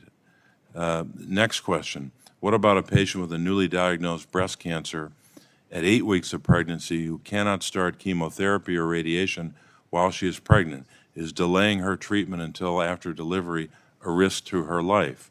And finally, at least of the examples I'm pointing out, what about a patient with a blood clotting disorder where pregnancy will further increase the risk of a pulmonary embolism or stroke? Is the risk of a blood clot enough, or do I have to wait until the actual stroke occurs, unquote? And you go on from there with other examples, and you say, these are real patients that my colleagues and I have encountered. I'd ask you the same question. How has that reality, since the Dobbs decision, changed your ability to care for your patients and your relationship with your patients? Thank you for that. I think I would go back to that same idea of this culture now of confusion and fear. All of those cases that I mentioned in both in my oral and written testimony, those are real patients that I have encountered, that my partners and I debated. Did we meet this arbitrary phrase from an 1849 law or not? Do we need to call lawyers? Do we have to consult other physicians? We were not able to just follow the medicine in these cases, and adding words such as imminent death or immediate death, that doesn't help clarify anything further. So I would reiterate what Dr. Verma said. These are impacting our ability to care for the patients in front of us in a timely and appropriate way. Thank you. Senator Budd. No, Murkowski's next. She came in after. Please.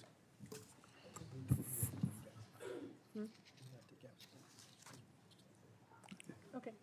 You're Good, we're good, Please. we're good. Yeah. We'll all get an opportunity. I want to thank you all for being here, for your testimony, and for sharing deeply personal stories. As has been repeated here, and we know to be true.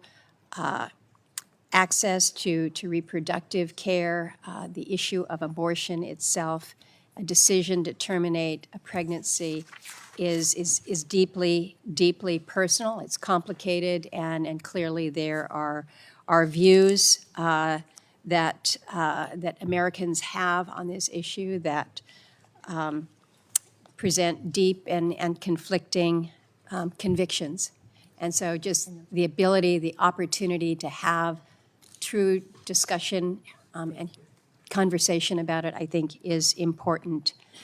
I have been pretty clear where I stand on this issue. I think the choice to have an abortion should ultimately be in the hands of the woman, of the individual, not the government. But I also believe that it's reasonable not to require those who are firmly opposed to abortion to support it with their tax dollars, and that providers who do not wish to be involved in abortion should not be forced to do so. And that's why I've worked with several other colleagues here, Senator Collins, Kane, Sinema, and I have this bipartisan legislation to ensure that the rights that women have relied on for the past 50 some odd years, those that were set out in Roe and in Griswold, are protected. I think that they should be protected. We establish a federal right to choose and reaffirm the right to contraceptive access without raising concerns about religious freedom and provider conscience protections. So my position on this is clear, but I'm also pretty clear-eyed in recognizing that it's unlikely that the Congress is going to pass legislation that would establish clearly that right to abortion, certainly in this Congress. But I will tell you, I continue to hear from so many in my state, women in Alaska, who are concerned about access to abortion, access to reproductive services, even while we are a state where we have included in our state's constitution a right to privacy that protects that access to abortion. But what we have seen from decisions across the country in the lower 48 is a ripple effect that has come all the way up to the north. Planned Parenthood in Soldotna, Alaska location closed in anticipation of the trigger laws that were coming online that would require more resources in other states. So we think that we are far enough away that we're protected, that access is protected, but there are implications that move beyond those state boundaries. And so women are asking me about access. We are a very, very rural state in the first place. Access to providers is limited in the first place, and certainly access to abortion has also been limited. And I'm going to throw this out to anybody on the panel. What can we do practically right now to help ameliorate some of what we are seeing with the impact of the Dobbs decision to ensure that women do have access to the care that they need now? I wasn't here when you presented your testimony, Ms. Anderson, but I can't imagine how difficult when you're already in a very stressful situation, the thought that I might have to travel hundreds of miles, incur extraordinary expenses to travel, but the access to care is so limited. I've given you no time to answer, but does anybody have, Ms. Lopez, go ahead. Yeah, I'm happy to answer. Thank you for the question and for the describing the experience in Alaska. I mean, I think one of the things we can do, Senator, is ensure that we can maintain access to medication abortion, right? Medication abortion now accounts for 2/3 of all abortions in this country as of 2023. And in rural areas like yours, it's incredibly important to have that option via telehealth for folks who can't reach a provider or when they live in communities, as the doctor said, that don't have providers, given the limited access to providers that they have. And so maintaining access to a method that we know is safe and effective based on decades of widespread use and study, I think becomes critically important. Thank you for saying that. I absolutely agree. Thank you, Mr. Chairman. Thank you. Senator Murphy. Thank you, Senator Murray. Thank you all for being here today and for your testimony. In Connecticut, we often hear from our physicians that we should not labor under the belief that there are safe states. Right? Connecticut is a state today that protects the right to full reproductive health care for women, for families. But we know what the agenda is. We know that the agenda of Republicans in the Senate and Congress is to pass a national abortion ban, and we are potentially months or years away from losing those protections in Connecticut. But the doctors in my state tell me that this myth of the safe state is also due to the fact that the bans that are being passed in states that aren't Connecticut are fundamentally changing the practice of medicine and medical knowledge in the United States. So Senator Sanders started to explore, I think, this really important issue, but I wanted to build on his questioning. And I think I have two questions to ask, and maybe I'll pose the first one to Dr. Verma and Dr. Linton. What does it mean that we now have a growing number of states that are not training physicians in the suite of services related to pregnancy loss?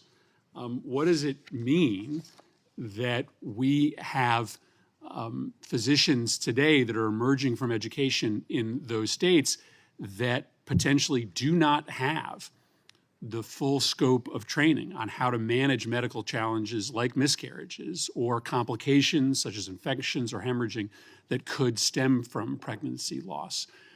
This seems like a significant challenge for our country. How is medical education changing when you have so many residents and medical students who are simply not getting the same kind of comprehensive education around reproductive health care?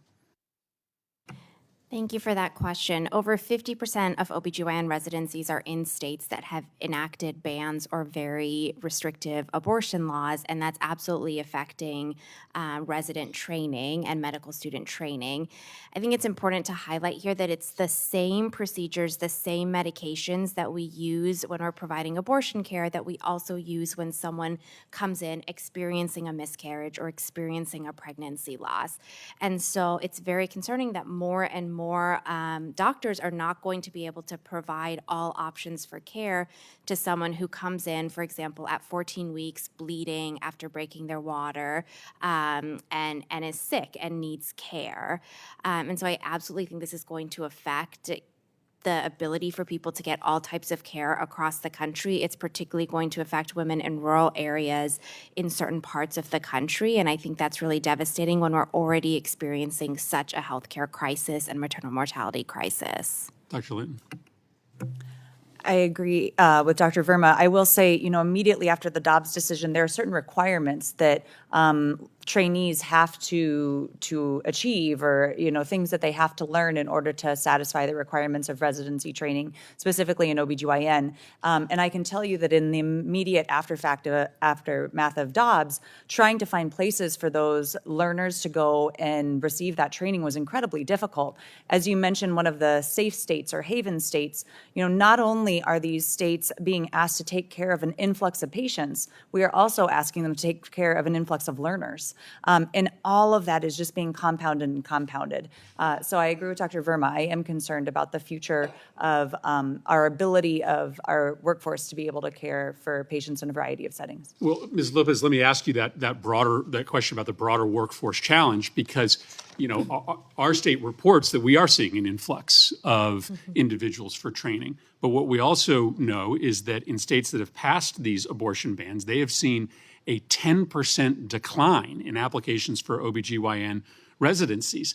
And we're not seeing a 10% increase in our states, in part because we have a set number of residency slots. That's not going to change overnight. And so the net effect here, at a moment when we were already desperate for more individuals to go into this care, seems to be a doubling down of a workforce crisis that is going to affect every woman and every family across this country, no matter which state you live in.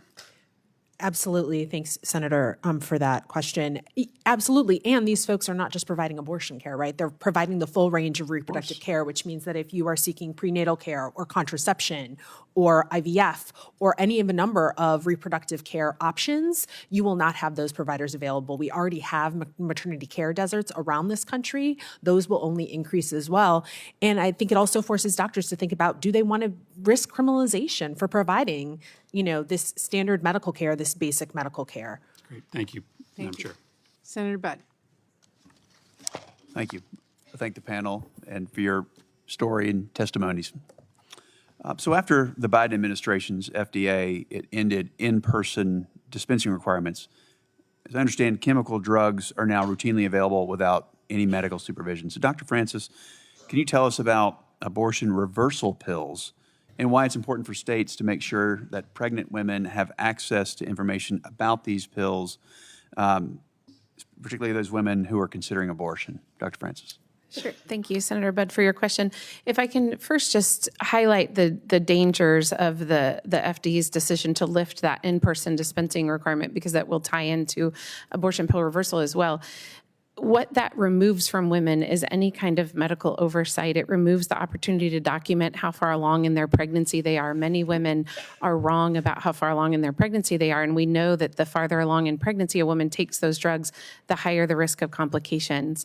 It also removes the possibility of adequately screening for ectopic pregnancy, and it also removes the real possibility for a woman to receive fully informed consent. That's a really important part of ensuring that before a woman takes these drugs, that she is in fact not only sure of her decision, but aware of the potential risks that she's facing by taking those drugs. And we know that now that women are receiving less counseling, more and more women are deciding after taking that first drug, the mifepristone pill, that they regret their decision and they desire to save their child's life. And I know this because I'm a member of the Abortion Pill Reversal Network. I'm a provider of that treatment, which involves giving a woman natural progesterone, which can counteract the effects of the first drug, mifepristone. And so it's essential that women are aware of this, not only because they're not receiving adequate counseling now before they receive these drugs, but so that they know if they make the choice, if we really are supportive of women having choices, we should support their choice if they decide that they regret their abortion and would like to save their child's life. Thank you. So you're saying that there's more dangerous health outcomes with the lifting of the medical supervision, correct? Absolutely. So even according to the FDA's own data, 1 in 25 women who take these drugs, even with medical supervision, will end up in the emergency room. But I can tell you, having gone down to the emergency room in my own hospital many times to care for women who are facing life-threatening complications after taking these drugs, it is more common now that they're not being seen in person first. What's the window of time from taking the chemical abortion drugs to the reversal?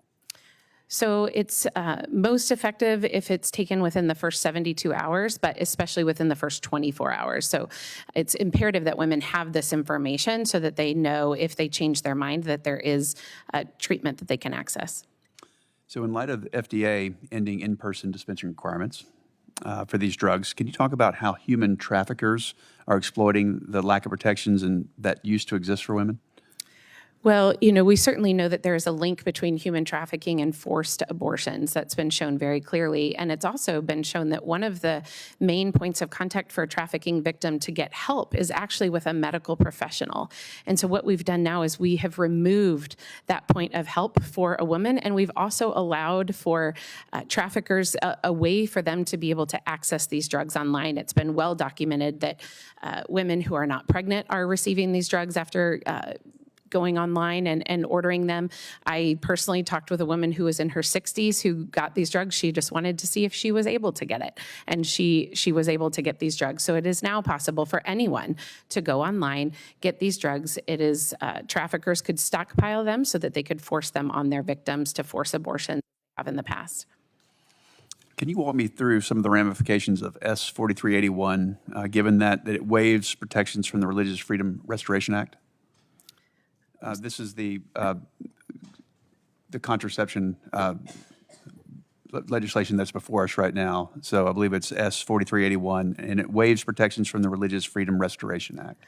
Gotcha. So thank you for the opportunity to also clarify one, I think, misunderstanding of my organization's position on contraception. So we actually don't take an official position on contraception. However, we would support the right of any physician to abstain from prescribing any medication or participating in any procedure that violated either their religious beliefs or violated their own conscience. And if they feel that it violates the oath that they took as a physician, then we would support the right for any physician to be able to abstain from prescribing those medications. Thank you. Thank the panel. Senator Hassan. Oh, thank you very much, Senator Murray, and to the chair and ranking member Cassidy. Thank you for this hearing, and to all of the witnesses, thank you for being here today. I've received thousands of messages from constituents in New Hampshire urging me to protect reproductive freedom since the Supreme Court overturned Roe v. Wade. On that day, the women of America lost a fundamental freedom. Every woman should have the right to control her own life, and that includes the right to make her own health care decisions. And with deep respect for my colleagues on the other side of the dais, women know what a pregnancy is. I, too, in response to Senator Mullen, I had a miscarriage at 12 weeks in a pregnancy between the birth of my son and the birth of my daughter. It was as devastating for me and my husband and our family as Senator Mullen described the devastation that he and his family experienced.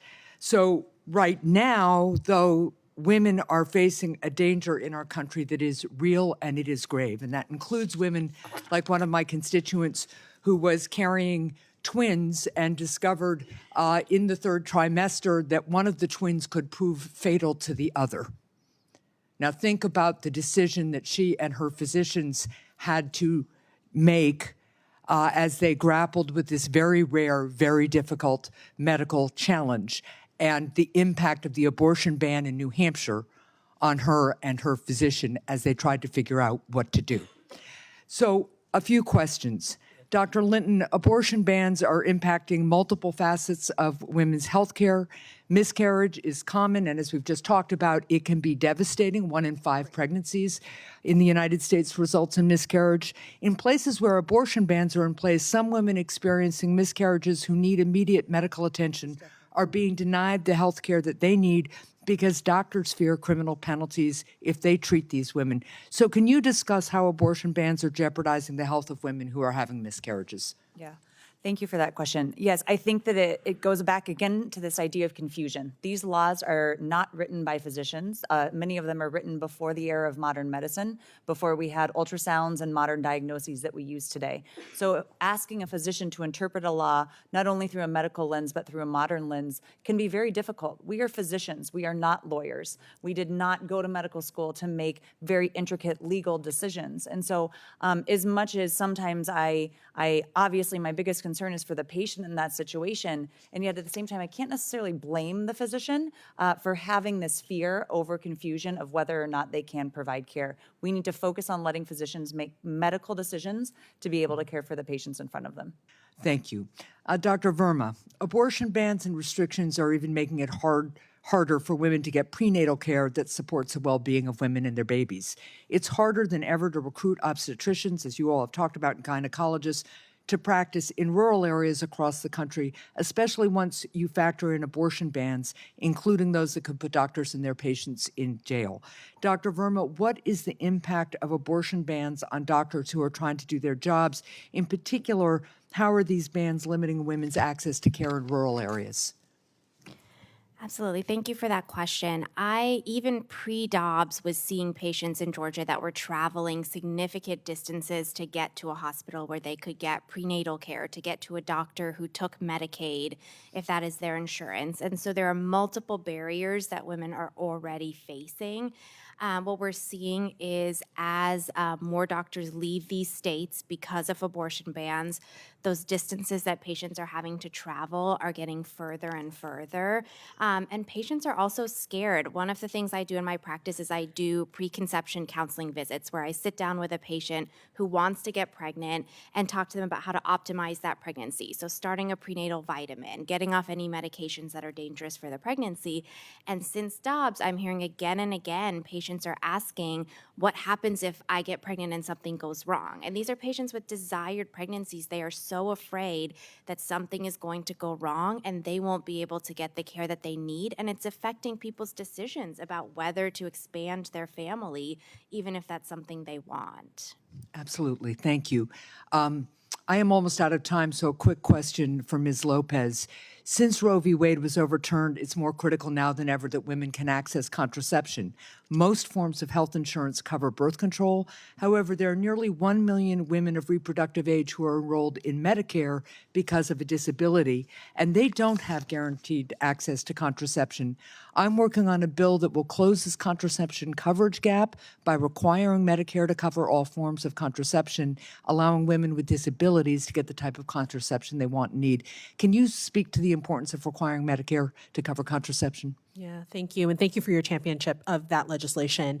Yeah, it's critical for all people who can become pregnant to have access to contraception so that they can plan their families appropriately, so that they can determine if, when, and how they want to start a family. And that includes folks on the margins, including disabled people. So thank you again. Thank you very much. Thank you, Senator Murray. Thank you, Senator Marshall. Thank you, Madam Chair. Dr. Linton, how many babies have you delivered in the past month or two? I would say probably in the 10s to 20s. Okay. And Dr. Verma, how many babies have you delivered in the past month or two?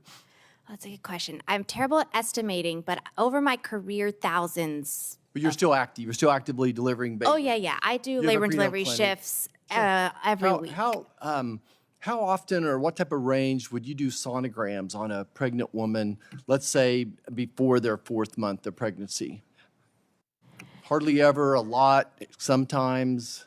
So yeah, I see patients with all kinds of pregnancies, and usually when a patient comes in and has a positive pregnancy test, I talk to patients that want to continue My those question is, how pregnancies. often do you do sonograms on your routine prenatal visits before 16 weeks or so? We usually do an initial ultrasound to confirm that the pregnancy is there. A to prenatal confirm it. pregnancy, first visit, usually you're doing a sonogram to confirm the pregnancy. Dr. Linton, how often Depending are on you how doing far sonograms? along they are, yeah. In the first trimester or early second on a routine OB situation? So to be very clear, I work on labor and delivery and I deliver babies, but I do not provide prenatal care. Thank you.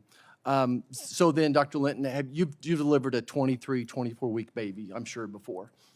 Yes. Yeah. When that baby's delivered, you call in anesthesia, you call the NICU, you call everybody you can in to help that baby, right? Depends on the clinical scenario. But yes, if it's a desired pregnancy and the patient has voiced the desire for resuscitation, then we have NICU present at that delivery. And you've also done abortions at 23, 24 weeks as well? In my training, I provide the standard of care in line with medical I'm laws just for the asking, state that I'm living in. I'm sure you're not ashamed of it. You've done abortions with the babies 23, 24 weeks? I provide the care that I'm trained to do based on the state laws where I live in. So, and Dr. Verma, you've done abortions and you've delivered babies at 23, 24 weeks, full resuscitation. At the same time, you've done abortions on those as well. I think what you're highlighting here is the complexity of what we do. No, that's not my question. I get to ask the questions here. I'm complicated. not asking for a lecture. How do you, is there any distress in your mind or your heart after doing an abortion? On the one hand, you're delivering a baby at 23 weeks and it's full bore, all out, resuscitate the baby, you feel horrible, it doesn't make it. Then you do an abortion on that same, how does that make you feel? Yeah, no, I appreciate the question. I think it's a great question. And again, like I was saying, this is why this is so complicated. I feel that complexity. Like I said, I've experienced a first trimester loss myself, and I found that loss devastating. So this is complicated, but I also know that my patients are able to make these really complicated Thank you so much. Thank decisions you. about their health and Dr. lives. Linton, what pregnancy category of drug is mifepristone? I'm sorry, Senator, off the top of my head, I can't tell you the class. Dr. Verma, you know what type of pregnancy category drug mifepristone is? I know mifepristone is incredibly safe based on decades of data. About misoprostol, do you know what category of drug that is in pregnancy? I can tell you we use misoprostol for a variety of reasons, including in desired pregnancies on labor and Understand that. delivery every day. So they're both category X drugs, okay? I'm going to tell you the answer. They're both category, so y'all are prescribing these drugs and you don't know what category of drug it is. And why is it a category X drug? Because it causes fetal malformations, right? So it causes fetal malformations. And those Right? categories that you're describing are actually based on politics. The mifepristone is safer than Tylenol, You're saying the Viagra, FDA multiple. is based upon politics. The FDA is saying this is a category X drug. Would you agree with me that these abortion pills are less effective at 14 weeks as opposed to 8 weeks, Dr. Lindman? Dr. Linton, I would say that our data does support with increasing gestational ages that sometimes we have to modify the protocol, but generally effective. they They're are less more effective. effective at earlier gestational ages Right. depending on the protocol you So what I'm use. confused about is and I've never prescribed this drug. I've taken care of lots of patients that have complications from these drugs. I'm confused why you do a sonogram in a routine pregnancy to establish gestational age. That's the main reason you're doing pregnancies in the first trimester, early second trimester, because the spine's not developed, heart's not developed. So you're basically doing it for gestational age. You're recognizing that so many women come in and they're a month off of their gestational age. So why wouldn't you want to do a sonogram on every person you see before you prescribe this drug, realizing that it has decreased effectiveness at 14 weeks than 10 weeks, so therefore you're prescribing a category X drug to a pregnancy that's probably not good, that has a possibility of not being aborted. So you're increasing the risk of fetal anomalies. It just doesn't add up to me. Why are you scared to do a sonogram? Wouldn't you think if you were doing an abortion procedure on a 12-weeker versus a baby that's actually 20 weeks, that it would change everything? I'm just appalled that why you all are so afraid of doing sonograms. Thank you so much, and I yield back. I'll allow you time. I'll allow you time to answer that question, Dr. Verma. Thank you. And I will say, as a doctor who actually does provide this care to patients and is currently practicing, we actually often do sonograms if there's any questions. So when we see a patient and we're providing medication abortion via telemedicine, we go through screening questionnaires, and if there's any concern, we absolutely do a sonogram. So that isn't really an accurate representation of how this practice of medicine works. Thank you. Senator Smith. Thank you so much. Welcome, everybody. I'm appreciating very much all of you being here. I want to just follow up a little bit on the question about medication abortion. So mifepristone has been lawfully prescribed to patients since 2000. I'll just ask Dr. Verma, how safe is medication abortion and how effective is it? Thank you for that question. Medication abortion is incredibly safe and effective. In a recent study of 20,000 patients that have undergone medication abortion, the rate of adverse events was 0.38%. So very, very low. Only about 1% of those patients came to the emergency room after the process, and of those people, about 40% didn't need any treatment. So we know that medication abortion is incredibly safe and effective. And I also want to highlight how dangerous misinformation about the practice of medicine is for our patients, for physicians.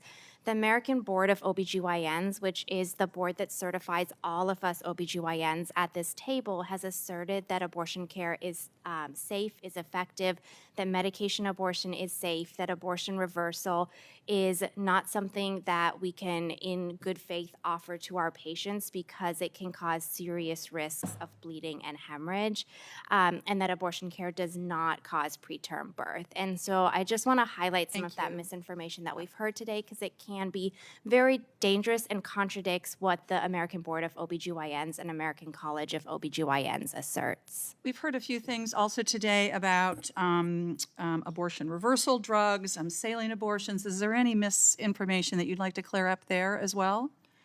Yeah, thank you for that question. Saline abortions is not something that is done in the practice of modern medicine. I have been practicing for about a decade, have never seen or heard it. So that is not a practice that is done. For abortion reversal, my colleagues and I actually studied whether this is a treatment that we could offer to our patients, because if it was a safe treatment and a patient wanted it, I'd be happy to offer it. I am happy to support my patients who want to continue a pregnancy, end a pregnancy, whatever is right for them. And we found we had to stop that study early because people were experiencing significant bleeding and were at risk. And so it is not a safe treatment that is available to patients. That is misinformation. Thank you. And maybe I'll ask Dr. Linton this. There's been, I'd like to ask you about this question about whether telemedicine for medication abortion is also safe and effective. So thank you for that. I would reiterate what Dr. Verma said. When we are thinking about providing medication abortion via telemedicine, we have screening questions. And if there are any red flags, if someone does not have a regular menstrual cycle, if somebody is concerned about bleeding or cramping, then they are not eligible for a medication abortion via telemedicine. Of course, our utmost priority in every single patient encounter is patient safety. Thank you. Ms. Lopez, thank you so much for being here. As you all know, Louisiana recently enacted a law that adds mifepristone and mifepristol, which is another drug used to manage abortion, to the state's controlled substances list. This law would criminalize anyone who possesses the drug without a valid prescription, and it puts it on a category that is in the same category as opioids.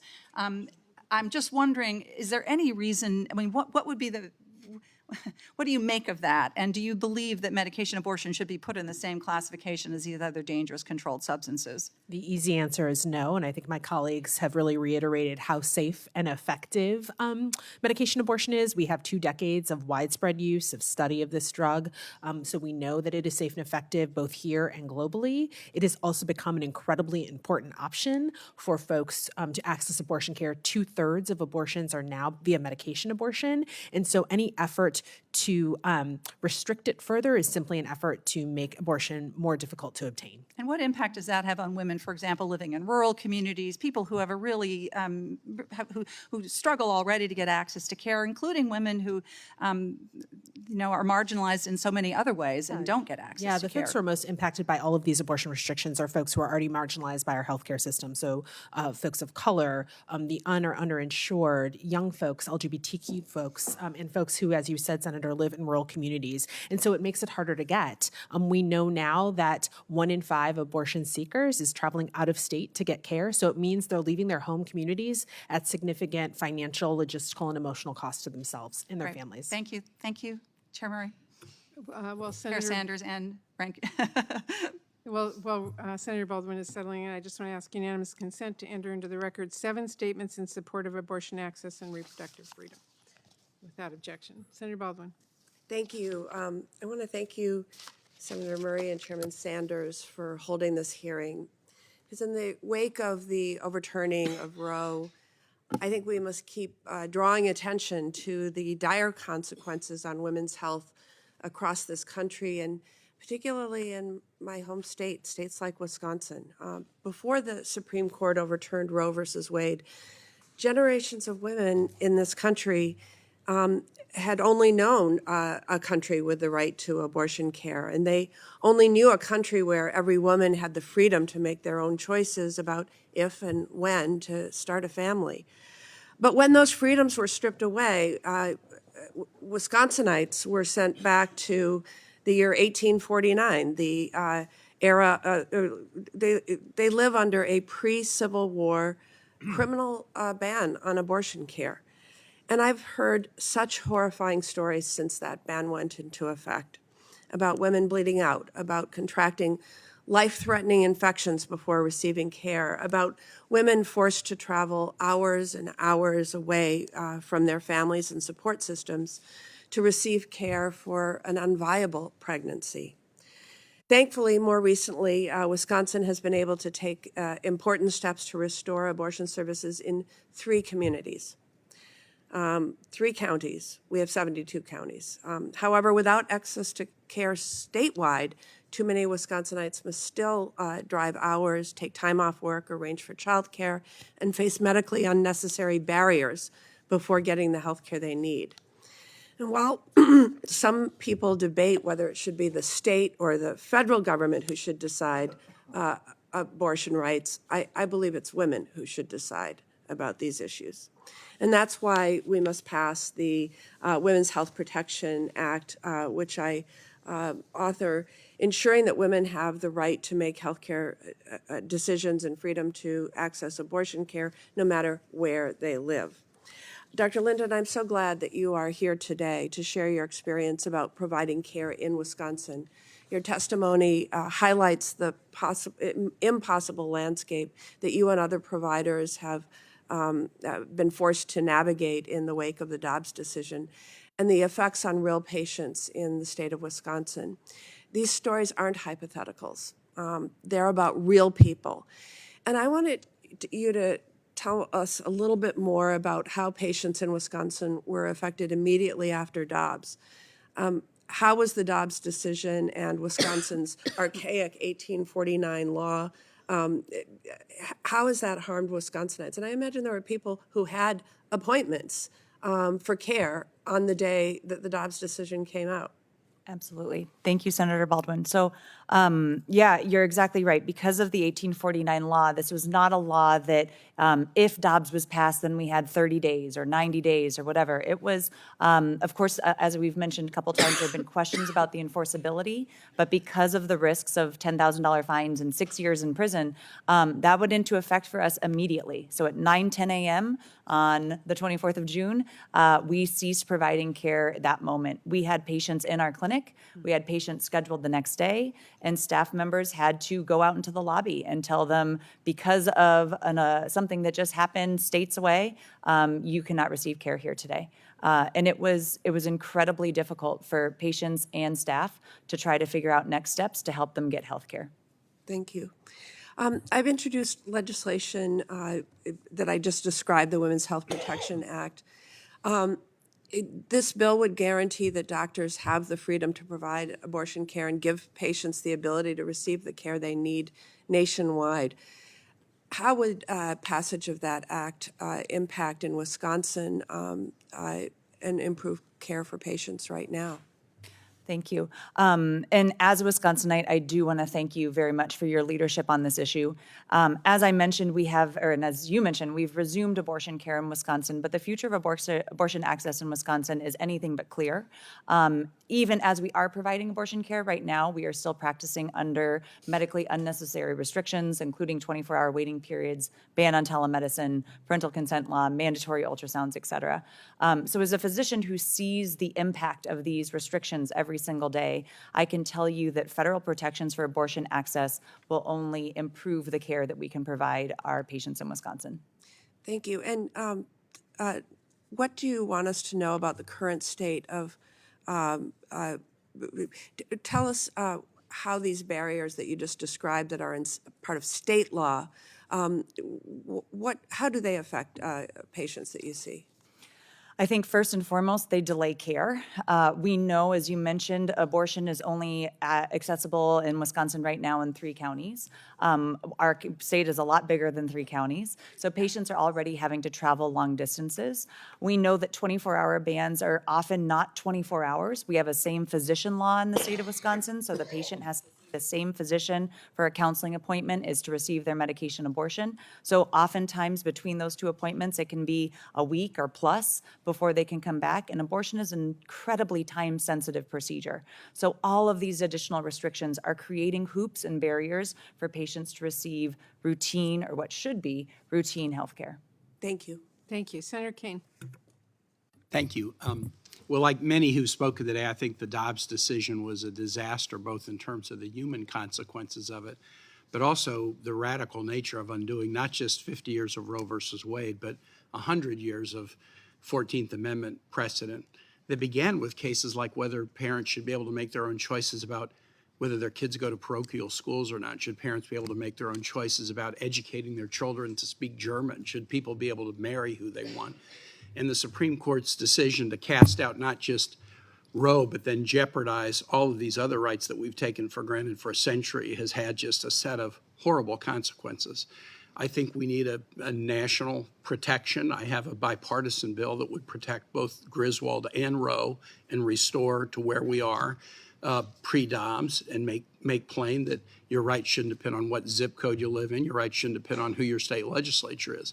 The notion in Dobbs that the Supreme Court said, but don't worry, you can go to your state legislature, when most of the state legislatures in the country, I mean, look at Congress, it's 26% women. That's cold comfort to say women's rights. Well, you can just count on the legislature to do it right when women are so underrepresented in most of our legislatures. And that's why we have a Constitution. The Constitution and the Bill of Rights is designed to protect core freedoms. Even if the majority is against you, there's something that you should get living in this country, even if you're just one person, that the majority can't trample upon. Virginia, thank goodness, is one of the states, one of the few states that essentially still follow Roe. There was the basic framework established by Roe, minimal regulation of abortion pre-viability, some more significant regulation post-viability. That's where Virginia is. Not everybody likes that. For some, it's not enough. For some, it's too much. But Virginia has basically done that, and that has put Virginia in an unusual position because we're the last state in the South. The last state in the South that really still provides women and all the rights that Roe guaranteed to them for half a century. Ms. Lopez, you alluded to this in your testimony, but there's an unusual burden in these instances where states like Virginia are protecting reproductive freedom, but surrounded by others that aren't. There was a story in the Washington Post recently, and I mean, here's an example. A woman drove from Houston, Texas to Fort Lauderdale, an 18-hour drive to access reproductive care. She hadn't heard that the Florida 6-week ban had gone into effect. So with no other option and 9 weeks pregnant, she then drove an additional 12 hours to Virginia to receive care. And after she legally was able to terminate her pregnancy at 9 weeks, she then had a 17-hour drive home back to Texas. It's just, I think, outrageous that we're making people do that. But talk a little bit about the burden with this patchwork of, some states protecting women's reproductive freedom and many states not. Yeah, thank you, Senator, for the question. And as I stated in my testimony, now 1 in 5 abortion seekers are traveling outside of their state to places like Virginia to seek care. And you said it was 160,000. Yeah. 80,000 before Dobbs, 160,000 since. Yeah. And so, and what we know is that, that increases in places like your state and for our providers, that increases the number of patients they're getting. So both the residents that they're serving within their own state and now this influx of patients, which means that there's going to be an increased waiting time. So if you think about all of the barriers that someone having to leave their home community, figure out how they're going to pay for the procedure, take off work, find childcare, because most people who seek abortion are also parents themselves, go to a unfamiliar place, probably have to wait, and then also have costs on the ground. The financial, logistical, and ultimately the emotional barriers are ridiculous and sometimes insurmountable, and ultimately could be forcing some people to carry pregnancies to term. And then finally, this is a hearing that is about how abortion bans have created a healthcare nightmare. That's the title of the hearing, but the Dobbs decision also impacted a whole lot of other rights. Again, this whole 14th Amendment jurisprudence since the mid-19-teens, including the right to contraception. In Virginia, because of the logic of the opinion, Virginia legislators, Sia Price and Ghazala Hashmi, two friends of mine in the Virginia General Assembly, introduced a contraception protection in Virginia law that was passed overwhelmingly by the legislature, but our governor vetoed it. Are you seeing other states, taking the green light of Dobbs to put into question contraception, in vitro, other important healthcare services? Absolutely, Senator. Not just contraception, but efforts to defund Planned Parenthood continue, to limit or defund Title X, access to contraception for everyone, other restrictions on minors' access to care, IVF, and then we're also seeing, kind of similar efforts around transgender and gender-affirming care. Those are all interrelated and all efforts to limit access to basic reproductive health care. Well, just as I conclude to my colleagues, Elizabeth Carr, the first child born via IVF in the United States, was born in Virginia in 1981, and I had her as my guest at the State of the Union. And she said when the Alabama Supreme Court rendered the ruling that then led the Alabama healthcare providers to stop IVF, she said, for the first time in my life, I felt like an endangered species. No one should be made to feel that way. Thank you. I yield back. Thank you. That will conclude our hearing for today. I will give you a closing statement. I want to thank everybody who's joined us in this discussion. Senator Cassidy, I'll allow you closing remarks, and I have not yet voted, so keep it short. Go ahead. Okay. First, I'd like to ask unanimous consent to enter into the record an op-ed written by Kelly Crawford, founder and executive director of Able Speaks, an organization created in memory of her son who was diagnosed with trisomy 18. The organization supports families. I think they would feel just as Senator Kaine. They feel as if the children who are born with trisomy 18 are being selectively aborted, and that, of course, makes them feel like their lives are threatened. Dr. Verma, just a quick question. You rightly point out that rarely is this done. Would you agree, therefore, that it would be reasonable to restrict late-term abortions? So first, late-term abortion is not a medical term. We tend to say abortion later just bear in with pregnancy. us. Would you find it reasonable that after some week, that it would be reasonable to restrict an abortion after a certain period of week, given that, if this is the life of the mother and such like that? Because I think that's really the crux. Is there any kind of limit that will be placed? If you say this hardly ever happens or never happens, I think was your words, would it be reasonable then to restrict when this would occur? When I provide abortion care later in pregnancy, I want you to envision a patient who has a nursery designed, a She name has to vote, picked out, and we have to. I'm just saying. who is diagnosed with a terrible fetal anomaly But that or a is the issue. worsening health There's condition. This is not a theoretical. I'm just saying if the child is otherwise well and the mother's health is well, since you say this hardly ever happens, is it reasonable to have I will say restriction? abortion at the moment of birth does not happen. I also take care of patients who need abortion care later in pregnancy for many different reasons. And I respected, by the way, I really did respect you speaking of that tension between the week 23 that you would abort and the week 23 tough. that you would resuscitate. I think you're avoiding, I don't mean to be confrontative, but you're avoiding the dialogue here. No, I totally hear you, and I'm not trying to be confrontational. I'm just trying to highlight what these situations actually look like. So, Okay. for example, I'm sorry. Let me just- did an abortion let me care just- later in pregnancy for I'm someone. not going to get an answer to that, but and Dr. Francis, will you just finish up on that question, please? Absolutely. Well, I think certainly beyond the point where a child can survive outside of his or her mother, there would never be a reason you would need to intentionally end that child's life. You'd simply deliver that baby, you'd take care of mom, and you'd take care of baby in an appropriate way. And I think that that's something that I would hope that all of us at this table could agree upon. With that, I yield. Thank you. Okay. I just. Let me just give Dr. Verna, I don't think that Senator Cassidy gave you the opportunity to respond effectively. Take 2 minutes to respond and say what you wanted to say. I appreciate it. I was just trying to paint a picture as a doctor who's actually sitting with these patients and providing this full spectrum of care, what this care actually looks like. So when I'm providing care for a patient, for example, that comes in later in pregnancy, a lot of times that's a patient who's received a terrible fetal diagnosis and is having to make that difficult decision. They have a nursery set up, they have a name picked out, and what they need from me as their doctor is support. I have some patients that choose to continue that pregnancy and deliver at term, and other patients who say that's too traumatic, I can't do that. And my job is to support them in both of those situations with whatever is right in their life. I think as doctors, we all recognize that providing life-saving care sometimes means ending a pregnancy, and to call that care something besides an abortion is an issue of semantics to further a political agenda. And so the care that we're referring to that sometimes means ending a pregnancy, that is abortion care, and that is what we are talking about here, and is sometimes necessary life-saving care for our patients who come in needing this care for a variety of reasons.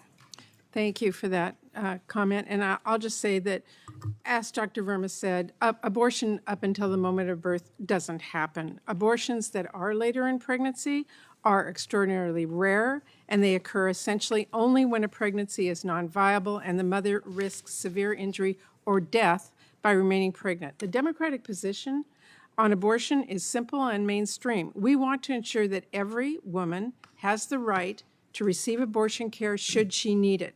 The decision to have an abortion is extremely personal, and that should be made in every instant by the patient and their doctor, not by politicians. That is our position.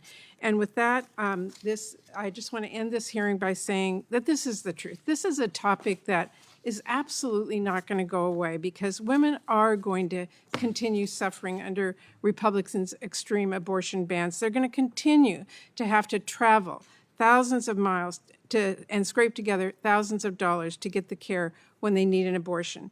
Pregnant women are experiencing health emergencies and will continue being turned away from hospitals because politicians have made doctors wait until women get sicker and sicker before they're allowed to treat them. More and more women will continue being forced to stay pregnant, forced into motherhood against their will. This is not something you forget. It's not a reality that you ignore. It's not a status quo you get used to. And make no mistake, women are standing up, they are speaking out, and they're fighting back to defend their rights that have been ripped away. Democrats are going to continue to stand with women, lift their voices up like today, and push with everything we've got to restore every woman's right to access abortion care in this country. With that, for any senators who wish to ask additional questions, questions for the record will be due in 10 business days, June 18th by 5 p.m. Committee stands adjourned. Thank you.